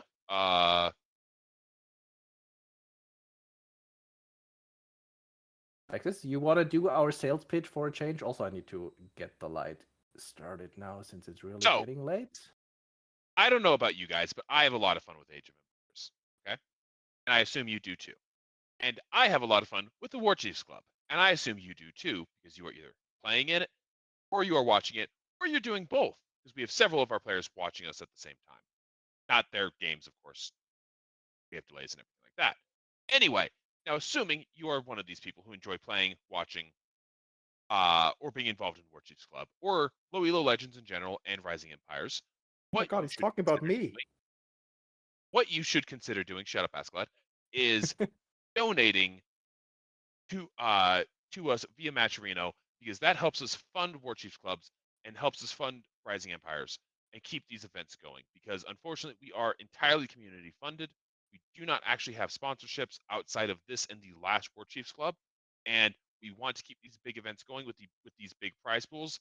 And in order to do that, we need you, our community, our viewers, our friends, our players, to help support us to keep us going. So link is in the Twitch chat right now, and we do ask that if you can, go over there and give us a hand. And even if you aren't able to donate, you can also just go over there. There's a coupon section where just clicking on it does end up throwing a little bit at our prize pool as well. Did I miss anything? No, I'm just Okay. enjoying that someone else actually has to do the sellout stream. I It's really like not that. a sellout. It's a People give us money, so we can continue doing this and sponsor a prize pool that will attract people like these guys you see on screen, or well, maybe those guys in the playoffs you're gonna see tomorrow. Gonna be yeah. pretty Like, good. we do our best. We do try to get our events going and keep our events going. But at the end of the day, this is a passion project for us. We aren't getting paid to run these events, and we do want to be able to pay our players and help support the pro scene for Age of Empires. And in order to do that, we do need you guys as a community to help us, help you, help us. You know It's where I'm going. fundraising. Thank you. Type Arrow gets it. He should be a manager or something. Yeah. By the way, quick update for everyone, since we're just sitting here talking anyway. We did shuffle the matchups a little bit. So we've got Valdemar versus Vortex coming up. We've got Anatan versus Crackety, and we've got Wham versus Louis. And And we've got a cheer. APM 44 max. Well, yeah, that's way too real. Didn't need to do that. Thank you. It's appreciated. Ascalad But also forgot that CSO will be playing against Kiljardi. you know, it wasn't in the list, but those are the two players left. You So can look yes. for GG. For which one are you most excited? I mean, we've got Vam versus Louis. That's kind of. Ooh, that's probably my most hyped match. Oh, that is. And, like the that's winner of that rough. goes into Beastie Cutie, by the way. Who do we want to see Beastie get there? Oh, he's gonna. Oh, I don't know about that one. So, keep in mind. We have our 8 players from today: Anatan, Crack, DCSO, Kiljardi, Louis, Wham, Vortex, and Voldemort did make it to our playoffs. It is a best of 3 single elimination from here on out. The winners from each of these will then go on to play against Marine Lord, Lucifron, Beastie Cutie, or Puppy Paw. And I am just excited for what we are going to get from there on out. Okay, first match. Anatan Crackety. Who are you liking? Okay, that's the wrong term phrasing, but who do you think's gonna make it? The best of 3. I'm just gonna fire off first thought. I think Anatan wins. I think Kiljardi You're wins. favoring Anatan. Louis wins, and I think Vortex wins. Yeah, that's my rapid fire. Is Anatan, Kiljardi, Louis, Vortex, and I might be wrong on a couple of those. Oh, there's our seeded projection. Interesting. Wait, Marine Lord wins again? Oh my god. What? Ooh. Our seeded projection is fairly correct. It's fairly close to what I was guessing. It just thinks Wham is going to, which, I mean, oh, that's a matchup that's extremely close.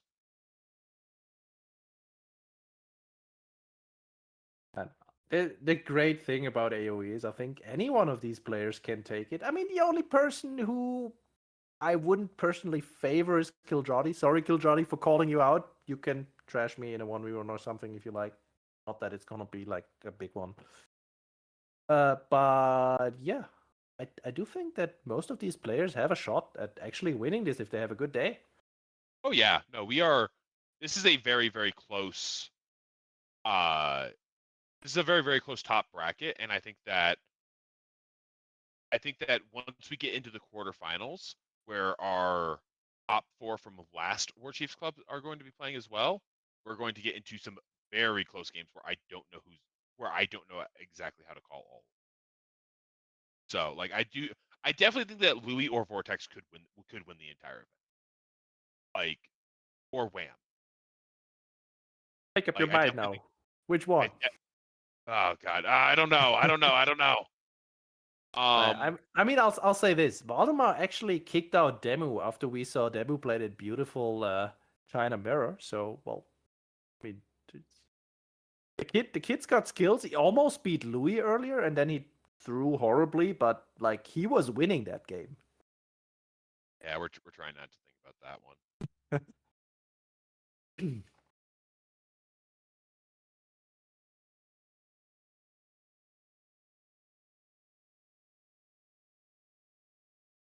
Okay, just scheduling issues. Ripperino. Are we starting? What are we starting tomorrow?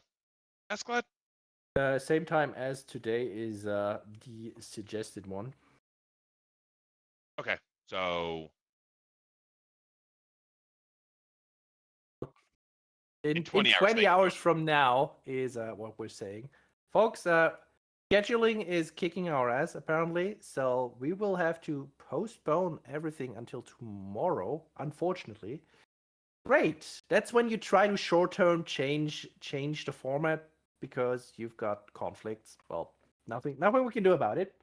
But yeah, do get your predictions in for tomorrow. Do check out the tournament tomorrow. I hope there's gonna be lots of interest. You might see us again. You might see Cow in person. Sorry if that deters anyone from watching, but well, you're gonna see good AoE. That's a little mean. Yes, there will be good Age of Empires to be played tomorrow, and I will let you. I will see you guys tomorrow in about 20 hours, basically. Yeah, So I'm just checking if there's another stream still going that we could raid. How's Steel Series doing? Are they done? We're raiding Steel Series. Ah, good call. all right. Well, glad we got that figured out. Well, folks, do have fun with the Women's League finals. The Women's, is it called the Women's Cup too? I don't know. It's the Women's League finals. And yeah, I'm gonna be watching that for the evening. Good stuff. And yeah, everyone, thank you for being here. Remember to donate to Rising Empires. Remember to check out our bait posts in the Reddit. And yeah, thanks And we'll everyone for see you being here. That was tomorrow. fun. Thanks, Draxos, for putting up with me.